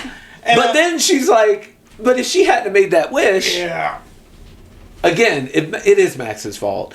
It shouldn't be. Krampus's rules are fucked up and random, but it's Max's fault. He's also very finicky about what rules he wants to follow. Oh, yeah. Yeah. It's fun like that. But yeah, that was... Oh, and then on top of that... This is also where she says that Krampus is the shadow of St. Nicholas, which I love. I like that there's a yin to the yang of this... if there's this omnipotent, always good dude who's just out there doing kindness for children, then there has to be another side to that coin who is always doing harm to people. Like, that's such a neat idea of him being the shadow, the literal shadow of Santa Claus. And it's good shit. She's like, I did the first summoning to him because when I got home, I thought my parents would help coddle me after the villagers treated me like shit. And instead, my mom... ripped my Santa doll and threw it in the fireplace, and so I gave up I lost my holiday spirit. Yep. And I wish that they would all just leave. Yeah. And when you hear them say, I lost my holiday spirit, it's like, man, how many times have I felt that way? I don't have I'm not in the Christmas spirit, the holiday spirit. Whatever. Yeah, it's got to be this perfect mixture of you've given up on the holiday, but you still have enough faith to wish that everyone was gone to a higher spirit. So it's this fine line of belief and disbelief that only, in my opinion, and again, I don't know if this is in the text or even in the subtext, but it is my belief that only a child can hold those two diametrically opposed views in their head at the same time. It's also because they're so in the heat of the moment anger. Yes, exactly. So their anger is pure. They can both believe and not believe at the same time, and that's that special and because he's the dark side of Santa Claus, he has to act through children. And so you combine all that, and that is why Omi was a perfect conduit for Krampus, and now Max is a perfect conduit for Krampus.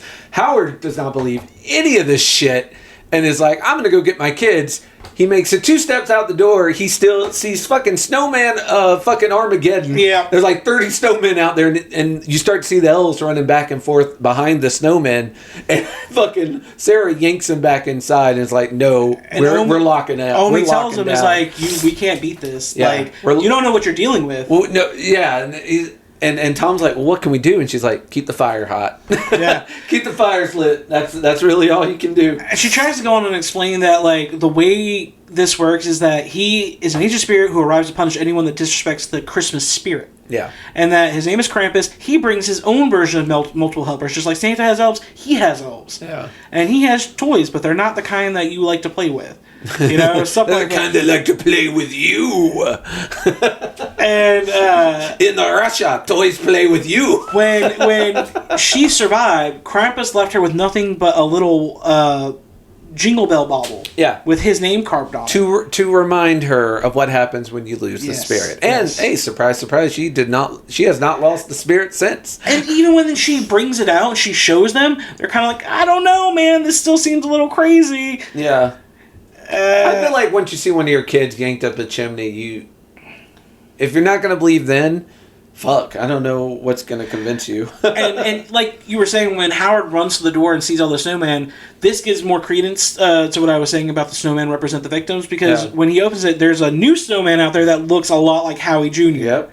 Yeah, another snowman has added to the snowman ranks. Yeah. So the next note I had was Linda almost discovers the calls are coming from inside the house. Like, she's messing with the presents that were in the bag. Mm-hmm. And one of them starts making noise, and right when she's getting ready to like tear into it, Sarah comes and it's like, "Hey, we're having a meeting about what to do." And this is where Tom has a plan. Tom's brilliant plan, and Howard's like, "He's got a plan." It's not a bad plan. And it's funny when Howard's like, "Oh, you got a plan?" Well, it's actually not a bad plan. Yeah, that's so funny. It's so funny. Howard still hasn't quite recognized that Tom is not just a liberal snowflake. Yeah, those Eagle Scouts do come in handy with these survival tactics. So the plan is as followed. There was that snowmobile with the keys in the ignition. They're going to try and make their way to it, and then they're going to leave the city, making a trail for a car with everyone else behind it. They're going to get the fuck out of here. They're going to go back to the mall they came from at the beginning of the movie. Well, the mall is an emergency shelter, so they're going to stop there and see if anyone's there. If not, they'll go to the police station. If not, they'll just keep driving out of town until they get to people. You know what that is? That's the plot of fucking George Romero's Dawn of the Dead. Yep. That's Dawn of the Dead's sequential plot, where it's like, all right, we'll go to the mall, we'll survive together. Hell, it's almost Shaun of the Dead. We'll just go to the mall, have a pint, wait for this all to blow over. Yeah, there's some things in this that I was like, oh, these kind of feel like little nods to other famous movies. Yeah. Like, the plan just like seemed very Dawn of the Dead. They openly admit that this is in many ways an homage to many other horror movies. While they're making these plans, you get some gremlin noises from the presents that are upstairs. Yep. Here's a question that maybe you can answer. How did all these gifts end up in the attic? When they brought them in, did they take them to the attic? Yeah, or when the tree burned, they took them to the attic. I was under the impression that was from the sack of toys that was on the front porch, and they put them up there to hide them from the kids. Yeah, but it was also their gifts, because she gets one that has Howie Jr.'s name on it. Because she has a little tear moment. So I guess they took all the from Santa gifts up into the attic that they could bring. So they also went ahead and took the sack of toys, the mystery toys from the front porch. They're up in the attic, and they're literally doing the gremlin shakes. Let's not forget about before this. Everyone heard a loud fucking clumping upstairs. Just squirrels. Yeah. That was the toys breaking out of the fucking boxes and making a loud thump, like crashing. Yeah. And nobody thought twice about it. Not even once. No. They're just like, yeah, let's fuck these squirrels. And well, even Dorothy in this weather. Yeah, Dorothy doesn't buy it, but Dorothy also doesn't go up and check it out. I ain't touching it. Stevie and Jordan, the twins, are going up to use the bathroom because Aunt Dorothy clogged the downstairs bathroom. Of course she did. I'll be honest, I find it hard to believe this house has only one downstairs bathroom, but again, I will suspend disbelief. They're on the way, and they hear something. They hear what sounds like Beth from the attic. And Jordan and Stevie are like, Jesus Christ, everyone's looking for you. Beth's like, well, come up here. I'll show you what I've been doing.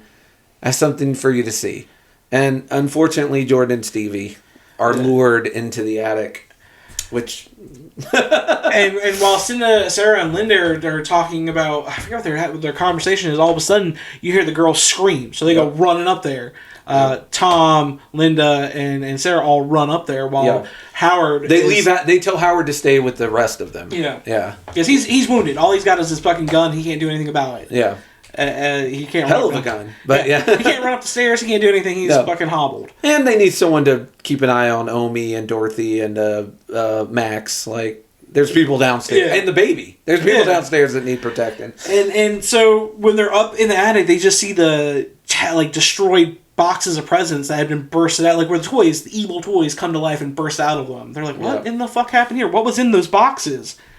Then we get the gigantic anaconda like Jack in the Box reveal. Whew. That thing that attacked Beth at the beginning underneath the DHL thing has now expanded and grown with every person that's eaten. Yes. It's consumed. And all you it's see... It's now got... I love the way that the flashlight follows. Yeah. You see the box, and you see it shaking, and then you see this long fucking fabric-like body. Yeah, the flashlight's following this long body with 2 lumps in it. I assume one is Beth and one is Jordan. Yeah. Because Stevie has not been consumed. Yep. Stevie is still with them in the corner. But yeah, you follow it to its upper...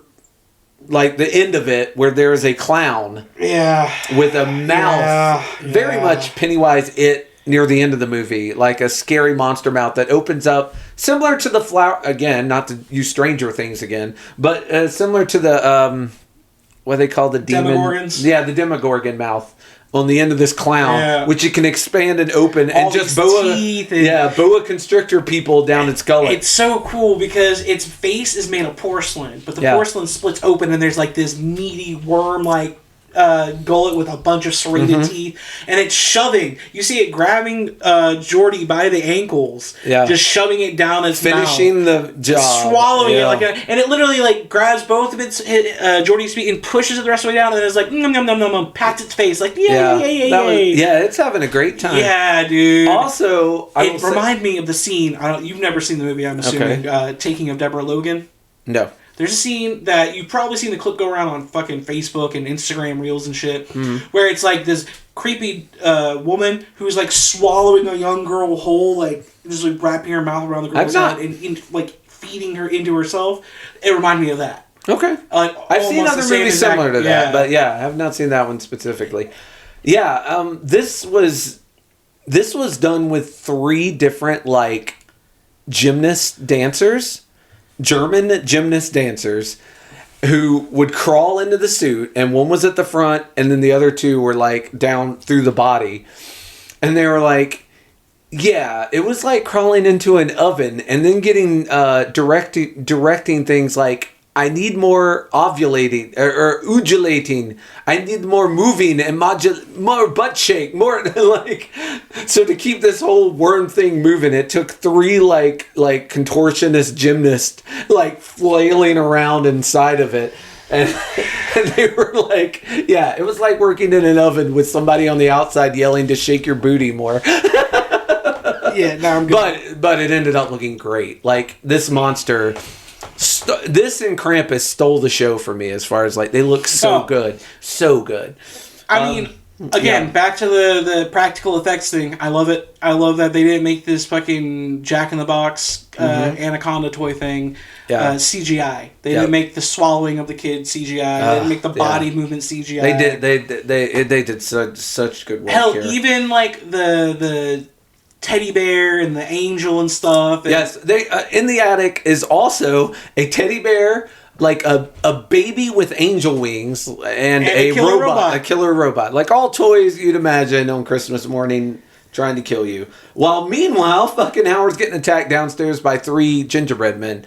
But special effects. So good. So right when Jordy gets swallowed, Tom... Again, he's like, I got a gun now. I'm just going to start shooting shit like Howard. He shoots at the toy box thing and tries to get away into the vent. Yeah. He starts crawling and trying to rip through it. Yeah. And right when he just tries to go and finish it off so they can like rip it open and get the kids out of it. Yep. So that's when they're like, surprise! Killer teddy bear! Surprise! Robot attacks them! Surprise! Like weird this angel thing that descends from the fucking with a baby doll head. Yeah. Starts attacking. And a sexy long tongue. Holla. Yeah. So its face also splits open, just like the Jack in the Box clown. Made by the same elf, I think.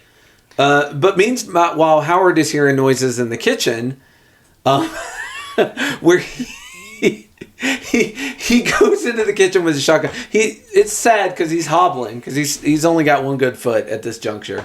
So he's hobbling into the kitchen, and I don't know where these gingerbread men got it, but the 3 of them are triple teaming a nail gun and shooting, and they start shooting nails. It really is.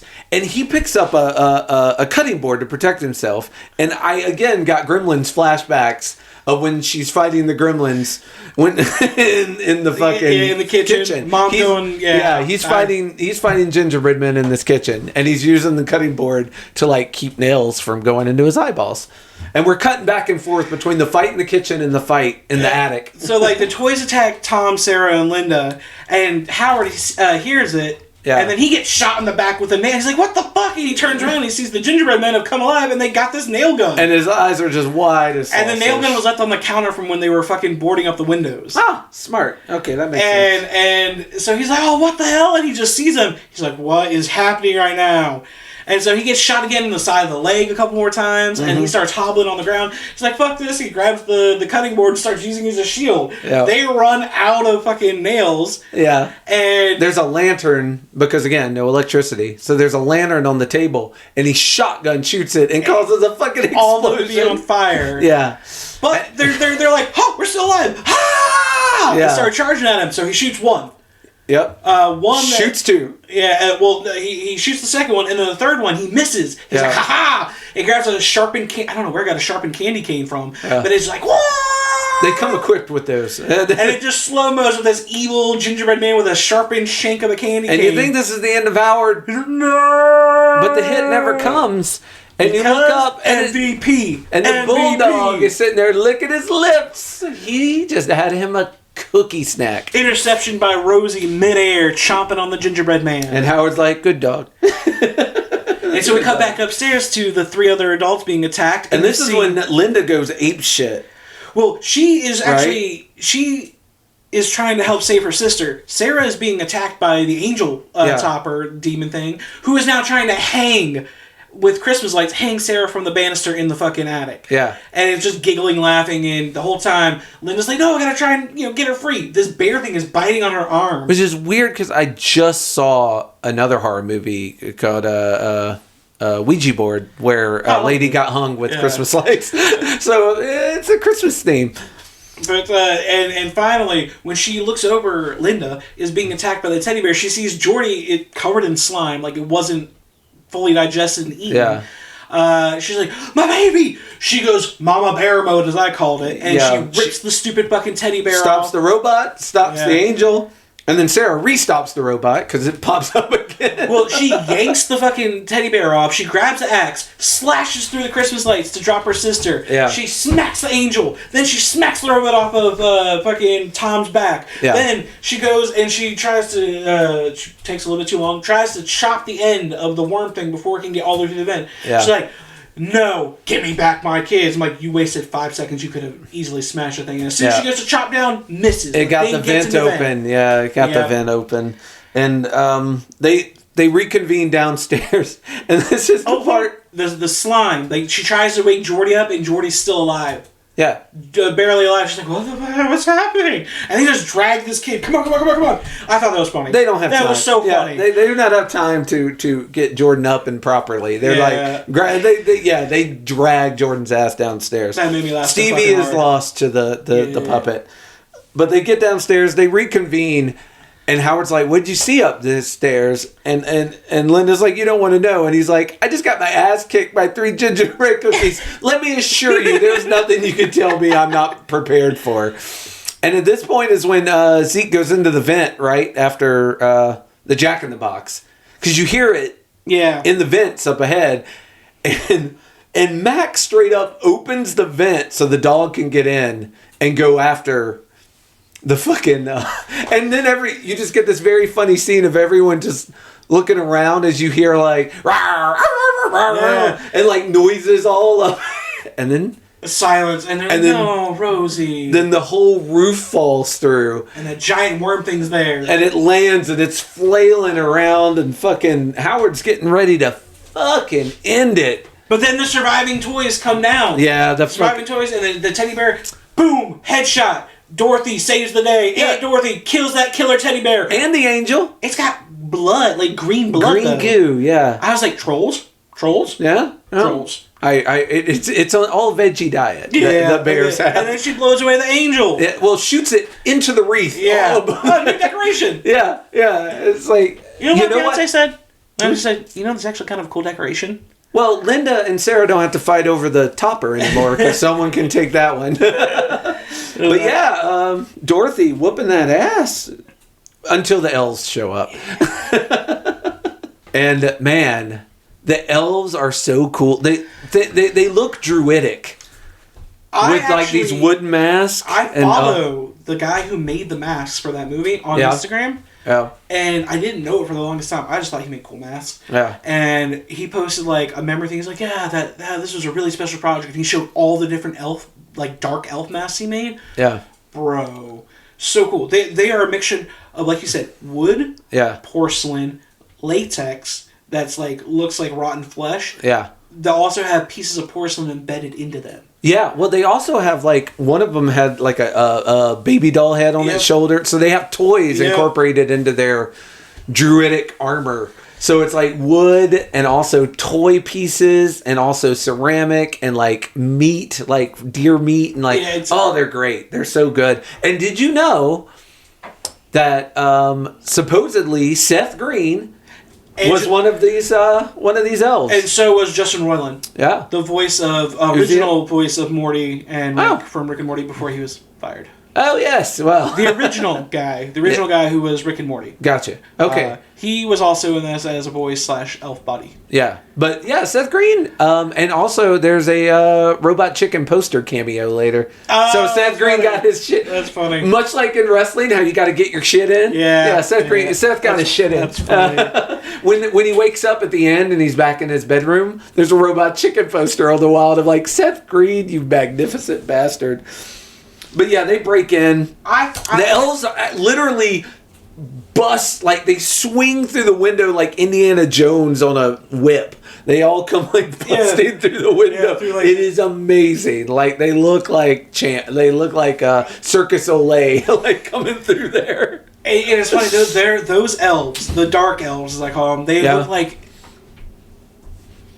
J.R.R. Tolkien's version of what elves would be, because they have a very orc-like feel to them. Oh, yeah. Very much like, and then I later found out after I had that thought that J.R.R. Tolkien did, in fact, make a Christmas book where Santa fought fucking goblins in the North Pole. Really? Yes, look it up. J.R.R. Tolkien made a Christmas story about Santa fighting goblins. Oh, we need to cover that sometime. That's amazing. Yeah, I shit you not. I was like, no. Oh, no, I believe it. I just want to read it now. And I was like, you know what? The look, and then I just thought about it, and so I thought that was a fun connection. Yeah. But one of these things that pissed me off is just like her with the axe, having to try and get a cool line in.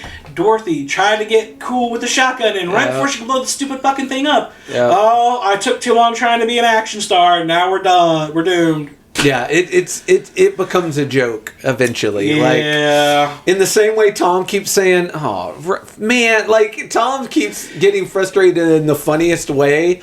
Like, when Howard jumps on it and gets yanked out. So Tom's like, man. So when the elves break in and they basically, with pitchforks and flaming knives and stuff, they get the baby. Family. They get the baby, they get Howard, and they get fucking Dorothy. It's a threefer. Okay, so the way that they get Dorothy is they wrap Dorothy up just like they did with fucking Howie getting wrapped up in chains. They wrapped her up and yanked her. The noise it made when they yanked her. She flew out of that house. It was a comedy sound, though. The way that they're like, yoink. Yeah. That was comedic. There are some funny parts in this movie. It is not all fear. And then Howard is just grabbing onto him as they're trying to leave. And he gets yanked out. Like, and one of them just steals the baby, which totally gave me Labyrinth flashbacks. Yeah. I was like, this is one of David Bowie's goblins. You remind me of the Babe. What Babe? And it's so funny because Howard's like, oh, fuck this. And he grabs onto it trying to save his kids. I got you, girls. Same noise as Dorothy. Yep. And I was also a little like, hey, dude, you totally just held your wife back from trying to save her baby. Like, yo, if you're all going to go out, at least let her try and get the kid back. I guess Howard's like, if someone's going to try and save the baby, it's going to be me. I'm going to do it. Sure enough, he did, and nothing good came of it. So now we have a limited group left. It is Tom, Sarah, Max, Jordan, and Omi. That's it. Like, that is our whole crew now. This family has been eaten alive. There's like 5 people left. And we're getting ready to lose another, because as they're fucking leaving to execute the to get on the snowplow plan, Omi shuts the door behind him and locks it. Yeah. She's like, I'm going to confront Krampus and buy you guys some time. It's like, I'm assuming it's her plan. That's what Max says anyway.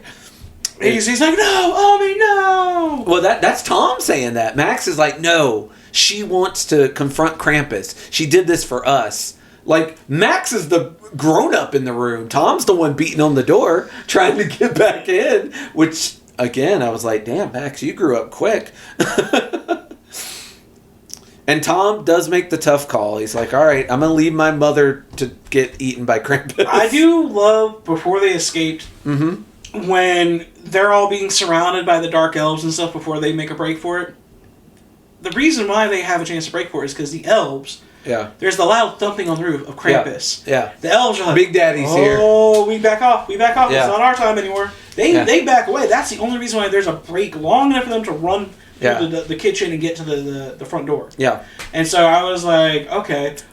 Big Daddy's here. Yeah. Yeah. So it's like ridiculous. It kind of looked. I was like, they're more scared of Krampus than they are. Well, they're. I think it's more of like Krampus wants to do some of this himself. We can't take all the fun. Like, Daddy Krampus got to have some fun. We're gonna back up and let Daddy do a little work here. So when Omi sacrifices herself, she does finally come face to face with Krampus. We get our full Krampus reveal, and he is magnificent. Oh God, it's so creepy. Good. It's this tall, hunchback, gaunt-looking version of an emaciated Santa Claus, but also somehow bigger than a professional wrestler. He's like simultaneously gaunt but huge. Yep. Yeah. And he's got long, spindly, witch-like fingers with huge claws on the end of his hand for nails. Huge fucking goat-like horns. Yeah. And when they lift up the hood and you see his face, you see that it's sunken in cheeks, sunken in eyes, but the eyes are like goat eyes. Yeah. Like but he has eyes. the white beard like Santa. His jaw is elongated and slack-jawed. Yep. Kind of reminiscent of Howie Jr.'s. Yeah. He might have dieted on too many Howie Juniors. And he only speaks in raspy voices. Like, He sounds like wind through trees in a forest where all the leaves are gone. He sounds like the cold, frigid air of a Christmas night. Yeah. Yeah, and he doesn't say anything, like, he doesn't talk in any words that you can make out, or that I could make out anyway. Or my subtitle could make out. She just stands her ground. He looks at her, waves his finger, and then turns beside him and grabs his giant sack of toys. And when he opens it, it looks like a portal to fucking hell with teeth and toys that are alive that are like reach out to her. And you never see Omi actually being pulled in, but you get the implication. You really don't see anyone straight up killed. This was a PG-13 movie. Yeah, which I didn't know until after I'd watched it, but I was like, huh. And so is Trick or Treat. Trick or Treat was a PG-13 movie. Which just kind of blows my mind. Yeah. Really well done. But the rest of the family is on the move, and we get this mystery thing under the snow that is the trimmer's worm kind of thing. And now there's a bunch of them. And Tom sends the rest of the family ahead. And God, Tom, you died a hero, my man. He has the shotgun. He's shooting every which way that's coming around. And he's trying to buy his family time. But eventually, Tom gets sucked under. Fucking Linda gets sucked under. Sarah gets sucked under, and only Max and Jordan make it to the fucking truck. I'm sorry, Stevie make it to the truck. Now, before we talk about this, this was what I was talking about before, how this kind of reminds me of an homage to another horror movie. Yeah. So, the sequence in which they all... and this is where the song... I'm sorry to interrupt, but this is the song. They're playing this really slow funeral dirge version of Silent Night while all this is happening. Oh, yeah. Chef's Kiss. Yeah. Yeah, that's the song. Out of all the song music, that was my favorite. This dirge version of Silent Night was, fantastic. Anyway, when they're all running from the house and they're doing the order of sacrifice. Yeah. This is, I could be wrong. This may be a stretch. Yeah. Tell me if you agree. It's reminiscent of the first Predator with Arnold Schwarzenegger. Okay. Where they're running from the Predator. In order, they all... I'll stay behind. I'll get sacrificed so you guys can make it a little bit further, a little bit further, a little bit further. Yeah.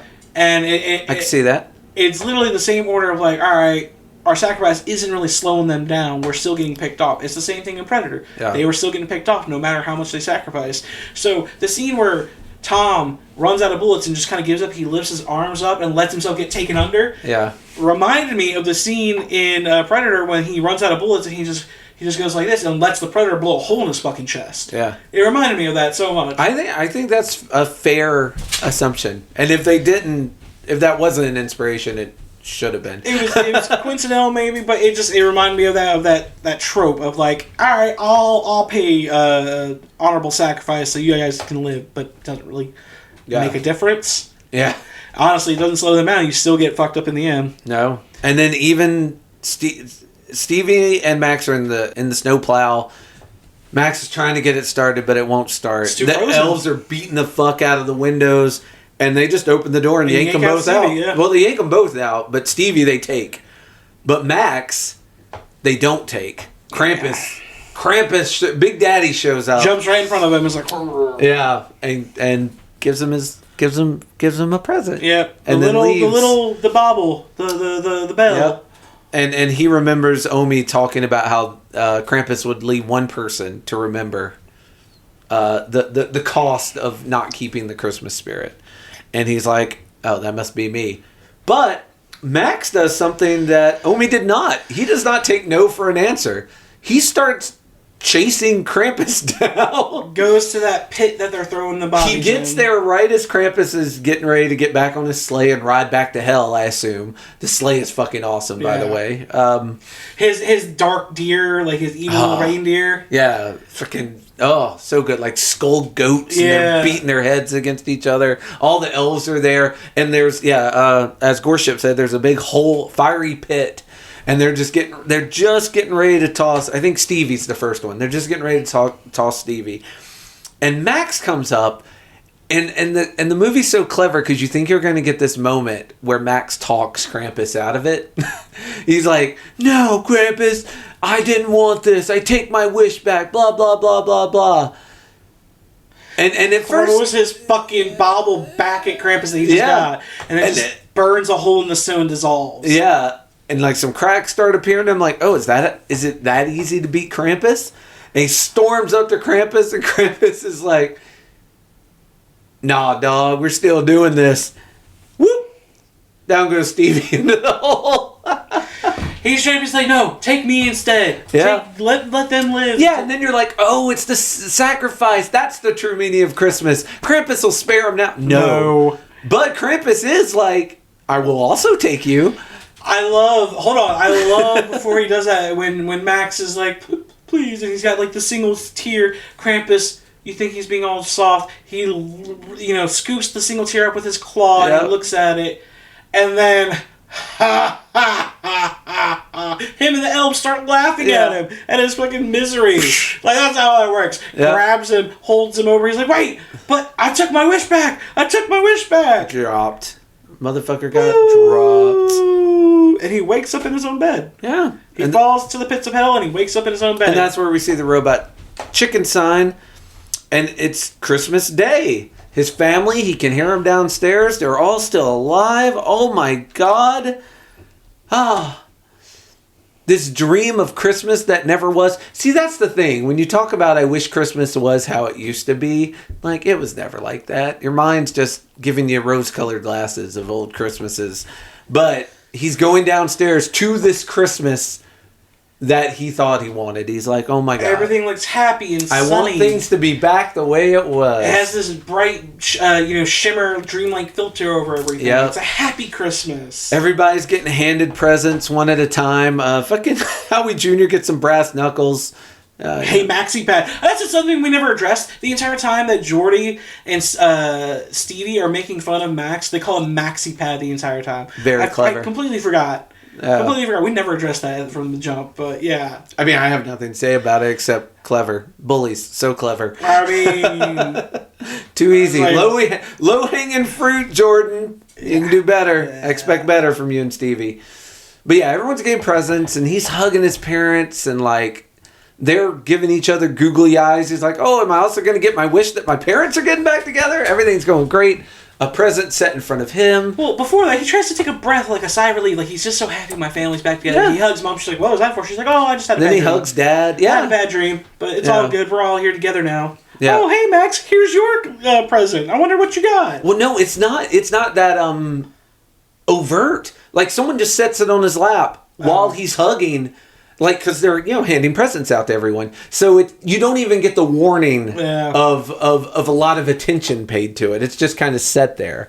But he opens it and he pulls out the bell, and you can see everyone remembers everything that happened as soon as they see the bell. They're like, oh fuck, we all didn't just have the same nightmare, did we? Yeah. It really happened.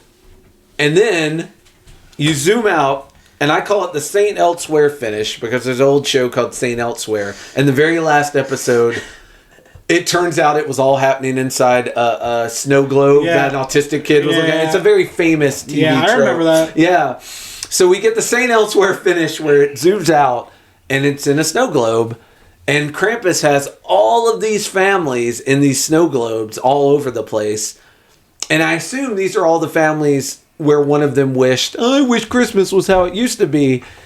It's like, okay, your hell is you're going to relive this horrible Christmas nightmare over and over and over again for all eternity.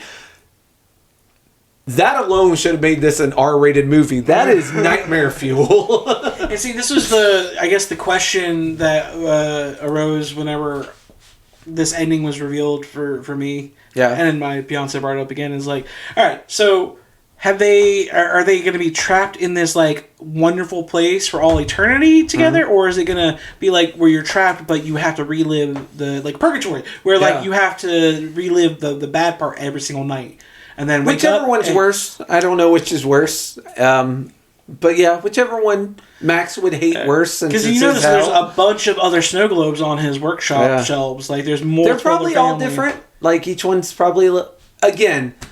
It would break my heart to find out that hell is not catered to each individual. So I hope each snow globe's a little. What might be hell for others is like Disneyland for some. Yeah. Like maybe one is dude's just in his house and the power's turned off and he's just there by himself, like Robin Williams' wife at the end of What Dreams May Come. Like shit, like that's nightmare fuel in and of itself. I assume each snow globe's a little different, catered differently for each person to have the worst time of their life. But yeah, that's the ending of Krampus. We get all the toys for a final jump scare to send us off into the credits. Oh yeah, that is true. That was a nice little. Well, you're in Krampus's workshop where you're not supposed to be. Yeah. So all the toys jump at you. Right? Yeah. I thought that was a fun little cheesy end. Yeah. I like. But yeah, that was Krampus, and we've said this, but I'll say it again. Loved it. Loved it. One of my favorites. Definitely feels like. There should be more Krampus movies. You can do so much with different Krampus. Like, give me a Krampus where you're taking out an entire apartment building complex of shitty people. Again, I half of me is like, oh, give me 100 Krampus movies. And half of me is like, you did one and you did it perfect. Maybe don't. Because if you go back and you do a second one, maybe you won't do a good job. Look, man. I always worry. I hear what you're saying. Yeah. I hear what you're saying. But, like, selfishly, I'm like, I just want to see more people get punished for the holidays. They also might get a good one. I shouldn't be so negative to assume it's going to be a bad Krampus sequel. And it's always funny, sequel might suck, but maybe the third one would be amazing. Because, there's always a sophomore slump. Sure, if you make 20 of them, you're bound to get more than one good one. Yeah, it's like with music artists, like, oh, your debut album, amazing. Your second album, it's kind of rough. Third album, masterpiece. Yeah, you can't. That's when you come I back. believe that principle applies the same for music. I mean, for movies as it does music and shit like that. I hope you're right. Because sometimes I've seen second movies and I'm like, that's not that great a movie. Yeah. But then I see the third movie and I'm like, okay. So I'm going to try and get this episode out a little earlier so that I'm going to try and get it out by Christmas Eve so that you can actually listen to it during the holidays while you are spending time with family that you wish you weren't. Hopefully me and Gorship can make your Christmas Eve and Christmas Day a little less stressful if you've got a family like this family. That is my plan. No promises. You'll know when you're listening to this if I made it or not. But I'm going to try and get it out before Christmas Eve. So normally our release date's the 30th. I'm going to try and get it out by the 24th. So wish me luck, listens and viewers. Anything else to say about Krampus before we move on to our short? I was extremely happy with this pick. It was a very solid holiday movie. It's never going to be a bad watch for me just because it's, like I said, great acting, great characters, simple plot story. Like, it's nothing too intricate or fancy, easy to follow. And it flows so naturally for me. Like the beginning to end, it just flows super quick. And I remember saying out loud, like, oh, it's over already? Fuck. Yeah. It is literally the antithesis of Troll 2. They could not be more different. The only thing they have in common is that a monster bleeds green. Because you need a lot of redemption going forward after what you put me through. I need zero redemption. I had a great time. We are going to, I believe it is time to open up this this junk drawer over here and do a little junk talk. Do a little junk talk. Yeah, this was a fun one. I enjoyed this. I had not ever seen this one before. Great, right? So this one surprising and great. Yeah, this one was pretty cool. Like I was caught off guard, but I did not expect it. Yes. For what I got. Yeah. And this Sweet Tooth. Sweet Tooth is the name of our short by one Michael Muchnick. Also, I love the fact that this was the definition of a short. Yeah, this one was 3.5, 4 minutes with credits. Yeah. Very short. Like, yeah, hardly anything happened. We only have 2 named characters in the whole thing. So we have Duncan, who is our birthday boy, and Norman, who is our visitor, who ends up getting a little crazy with the piñata. So, I love the opening of this. Mm-hmm. I love that it's you're not sure what you're going to get to begin with when it says Sweet Tooth. It's a festive birthday party. Everybody's having a good time. I love that the dads are at the grill talking shit to each other like best friends do. Yeah. My first initial thought when I saw the dude in like the golfer cap thing, I was like, is that fucking Seth Rogen? Because like at a glance, he looks very much like a shaved face Seth Rogen. He really could be Seth Rogen's stunt double. And the way that he was talking shit, he's like, you can actually try and cook that proper? Like, it's funny. I said medium well, but I don't see medium well on this grill. He's like, well, it's because I only did one side. Yeah. And I'm doing the other side. Yeah. He's just not like you need to eat more of them anyways. Yeah. Just talking shit to your... Like, and it's fun, too, because, like, these people, I have almost nothing to do with... It's a real misdirect. They're like, hey, pay attention to these guys at the grill. And you're like, okay, you're the cameraman. I got to follow you. And what about the wine mom who's just on her phone the whole time? Jeez, she gets hers. Yeah, highlighting those little things. We eventually realized we're at a child's birthday party. And everybody's having the parents are being very neglectful and ignoring of the children. They're either preoccupied on the phone, preoccupied with the grill, like... They are not paying attention to the kids Norman's at all. 11th birthday. Yes, it is. Or Duncan's. Duncan, sorry. Yeah, Duncan is our birthday boy. And we see one kid coming in. I thought he was a birthday boy when he first walked into the scene. I thought, oh, this is his party. Yeah. He just fucking hates the people here. Yeah, little Norman comes in. Seems to be a fish out of water here. He doesn't seem like he fits in too well with the rest of the crowd. All these kids are screaming and being obnoxious, and he's just kind of reserved to himself. Yeah. And he sees that there's a piñata over in the corner, and everybody... Right now, a kid is swinging with his bat. Weak. And a taller kid comes in, pushes him out of the way, takes the bat, and goes, I get to go. I'm the birthday boy. You realize this is Duncan and kind of a spoiled brat. So Duncan starts taking swings, and surprise, surprise, he also sucks at piñata eating. And out of frustration, he drops the bat and just gives up. Yeah. Or at least that is one view of what happened. We see the bat drop. And the reason I mention that is because we don't actually see... Next, we see Norman with the bat. We hear the swing. Well, he pulls the blindfold down. Yeah. Like, he gets attired. And we see the swing. And we hear the thwack. And the candy falls out. But then, we hear Duncan yelling. I love this. Yeah, we hear Duncan yelling. Daddy, and the two one of the dads is Duncan's dad, and he's like, oh, okay, I'm going to go handle this. The other one's like, yeah, good luck. I guess they both know Duncan's an asshole. Yeah. Runs over, his kid's on the ground. Yeah, his kid's on the ground, and this is why I'm not sure if he dropped it or if Norman took it from him. Because we don't know when he swung and hit Duncan. Yeah. I think he might have hit Duncan and then taken the shit so he could hit the pinata.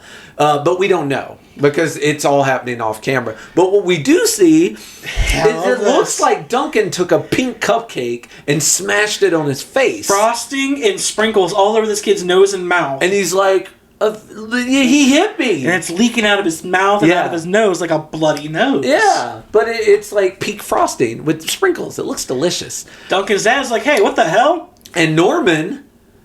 Norman has blown up the piñata. He's standing next to this exploded piñata. There's candy on the ground, but none of the kids are like going after the candy. They're all just kind of standing. Well, they were initially whenever Duncan is calling for his dad. The kids are like tearing it, and Duncan's the only one who's like, oh. But when the dad gets there, the kids they're all like looking at him. Yeah. And Norman has noticed that Duncan is leaking frosting. And decides, what if they all leak frosting?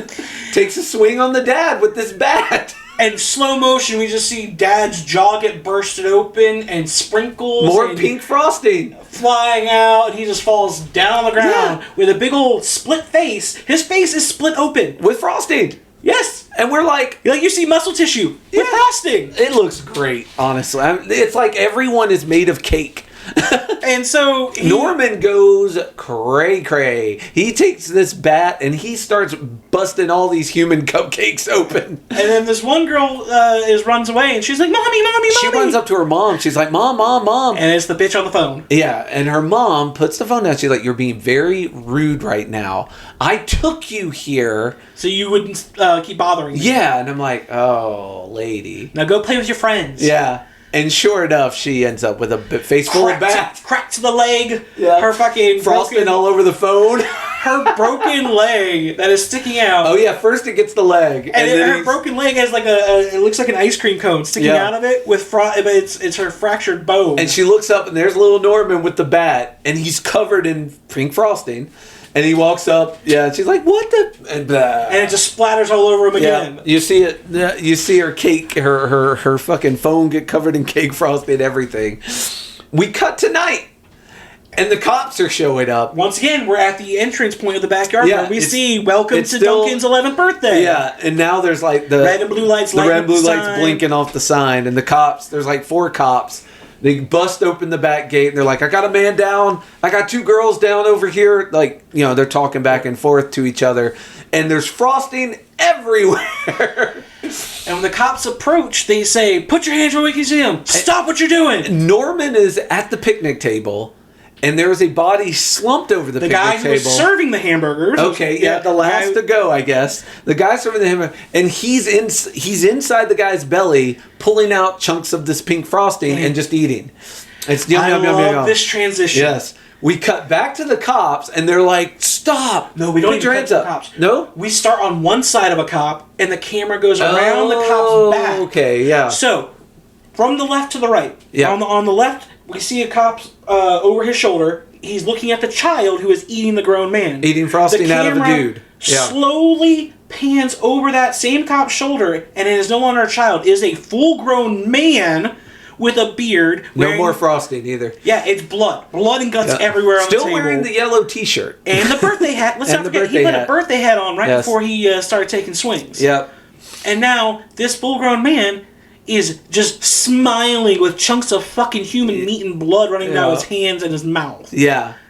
And so good. Then we cut to black. That's it. And we get the cool little credits of Sweet Tooth made out of candy. I loved it. Yeah, it was so good. The first time I saw it, first of all, I didn't know where this was going. And then once, people started having frosting in them, I was like, well, okay. And my original thought was this is about how kids don't understand the repercussions of their actions. You get these horrible accidents where a kid will do something really bad to a kid and they'll be like, oh, well, I hit him with the bat because I wanted the toy. He doesn't realize they gave that kid permanent brain damage. Or for instance, in 1993 when I was living in California, there was a big, almost statewide ban on Power Rangers in California because 2 kids were playing with kitchen knives as Power Ranger swords and stabbed each other. Yeah. Not knowing that you would actually hurt yourselves. Yeah. So Similar. Very similar. Yeah. So I feel like that it was the message that I was taking away from that. It's oh yeah, kids they're in their own world. They don't see things the way people see it. And a kid who maybe had chemical imbalances in the brain or something, that maybe something like this could happen. And then you get the reveal, not a kid. This is an adult that came to a kid's party who either has severe mental problems, who has the mind of a child, or is just an adult and a crazy person. I chalked it up to him being from Florida and on bath salts.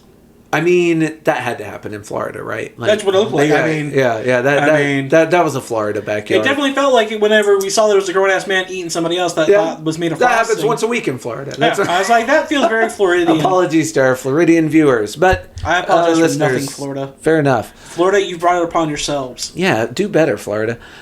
So, yeah, at the end I was like, oh, that's so much worse. And then I was like, I fell down on the side that this was a man with the mind of a child. That was the way it landed for me. And maybe he even, as an adult with the mind of a child, was invited to this birthday party. Possibly. They didn't pay him any mind. No one paid attention to him until he started swinging on people. Yeah. Probably until he pushed down the birthday boy and took his bat. And again, when he broke open the piñata, the kids at first were like just going for the candy. So no one paid him any mind. So I almost believe that he was a person who had a reason to be at this party. But man, it was just good. Yeah, it blew my mind. And I don't know where it came from. Short, sweet, and to the point. Yeah, and this is from Alter.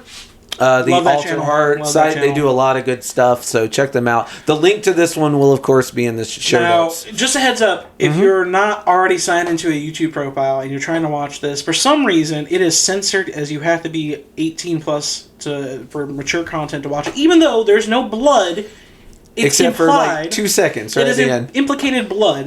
There's right at the end when he's eating. Yeah, but still, I've seen worse stuff that didn't require me, that are shorts that are way more bloody. Those are set by the site, yeah. Oh. Now, what probably happened is that it got flagged. Like someone watched it. Because when I tried to watch it when you sent it to me, it said that I had to log into mature content. Someone probably watched it, got offended, maybe because it was children, I don't know, and reported it, and then they voluntarily put an age restriction on it to prevent, because if you get too many strikes, you can no longer get monetized for your video. And they're like, well, look, if we put an 18 age restriction on it, will you still let us monetize this video? And that's all guesswork. You would have to talk to Alter about that, but that was what I guessed happened. But for whatever reason, good call, Gorship. You do need to have a profile that lets you see adult stuff. Yeah. If you click the link and it just pops up in a pop-up window, that does not automatically take you to like your YouTube app or like a web browser where you're pre-logged in. It'll show that, hey, you need to log in because this is adult-rated content. Yeah. So just I felt like everyone else sees that heads up. Yeah.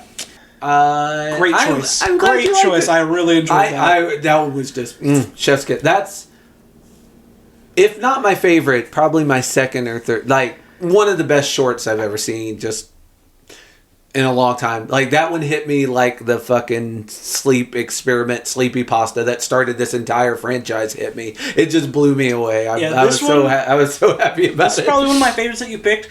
Like, between that one and the Adult Swim one that we did about the Benadryloquine or whatever. Yeah, that one. Those two have been my favorites. Well, they're both. I think what they have in common is that it really blindsides you with the scary. You think it lulls you into a false sense of security and then subverts that, and that's always a win. So we are back on a normal schedule since I sort of picked this one, which means, Gorship, that you are in charge of next month. What movie would you like to review? So, with the kids, I mulled this one over pretty hard. I went back and forth with several choices in my head. I wanted to start 2024 off. First of a new year. You got to bring the heat. Yeah, I really wanted to start off with an episode that was enjoyable for not only the people who watch it and listen with us, but it just for both of us to enjoy something and be a fresh movie that I know that probably nobody's really watched, even though it just recently came out. Yeah. I decided to go with James Wan, his movie Malignant. Malignant. All Yes, right. Malignant. I know nothing about this. All right. Good. It's a very fun movie. For some reason, it was panned critically when it came out. I love the story. I love the visual effects. I love the take of it. It is a very awesome slasher paranormal style movie. So this came out, what, 2022, 23? This came out in 2021. Okay. All right. Yeah, it came out in 2021. It's Okay. It's a movie that I still will recommend to people, regardless of what like an online review might say. Well, this will be a fun, like... I hope it gives you nightmares like it gave me nightmares. Oh, well, thank you. But this might be fun to read some of the negative reviews and kind of figure out where they're coming from and push back against it. Yeah. And then be like, okay, like Well, you're way off based on this. I'm going to bring up the stuff that I found fault in. Yeah. But there's only so much you can do to bend the reality of a movie to make it feel cohesive. There's only so much you can do. Yes, there are going to be plot holes in a lot of horror movies. A lot of horror movies have plot holes. Oh, yeah. That's just the nature of movie business. Yeah. Because so many scenes that might have been integral to the structure get cut. Yeah. And that's not, one person's choice. That's multiple people's choice. Yeah. So I feel like this is one that just got hate for no reason. I don't know why. I mean, it came out... That might be a fun way to approach it, though. Like, So, I might we're look up- judgy. Yeah. We're the judgmental horror junkies, but Yeah. the public criticism, I kind of want to fight back on. Well, listen, there's no way we're ever going to be as judgy as the internet. Like, yeah, that's a losing we're battle. Just two guys and some mics. Yeah, we're just as judgy as we are. That's Yeah. as judgy as we can be. But yeah, that'll be fun. Always up to see what James Wan's up to, and like I said, I feel like it's going to be a great discussion. Going to catch me by surprise. It'll be a very great discussion because I know you've probably not ever had it on your radar. I know you've seen some. It's so much easier for you to find horror movies that aren't on my radar than me to find horror movies that aren't on your radar. The few that you do mention, I'm like, I don't recall that, and then I was like, oh, but I've seen clips from it. Yeah, right. So there's always that. Even Troll 2, you realize you've seen clips of. All right, so yeah, we're gonna. I hope everyone has happy holidays and all that stuff. If you feel the need to throw some Christmas cheer our way, some 5-star reviews, some following, likes, all the stuff that makes podcasts go and makes them more seen and viable would be super cool. Anything else to say before we come back in 30 days? Oh, and a Happy New Year, too. We won't be here for that. Everybody, thank you for listening this past year. I hope that moving forward in 2024, we can do more in-depth and bigger stories and add more to our catalog that people enjoy not only watching, but listening to us shit on or praise. Yeah. And so you all have a wonderful holiday season and a Happy New Year. Ho, ho, ho, And motherfuckers. We have been the Judgmental Horror Junkies. Thank you. And good night. With special thanks to the Trans-Siberian Orchestra.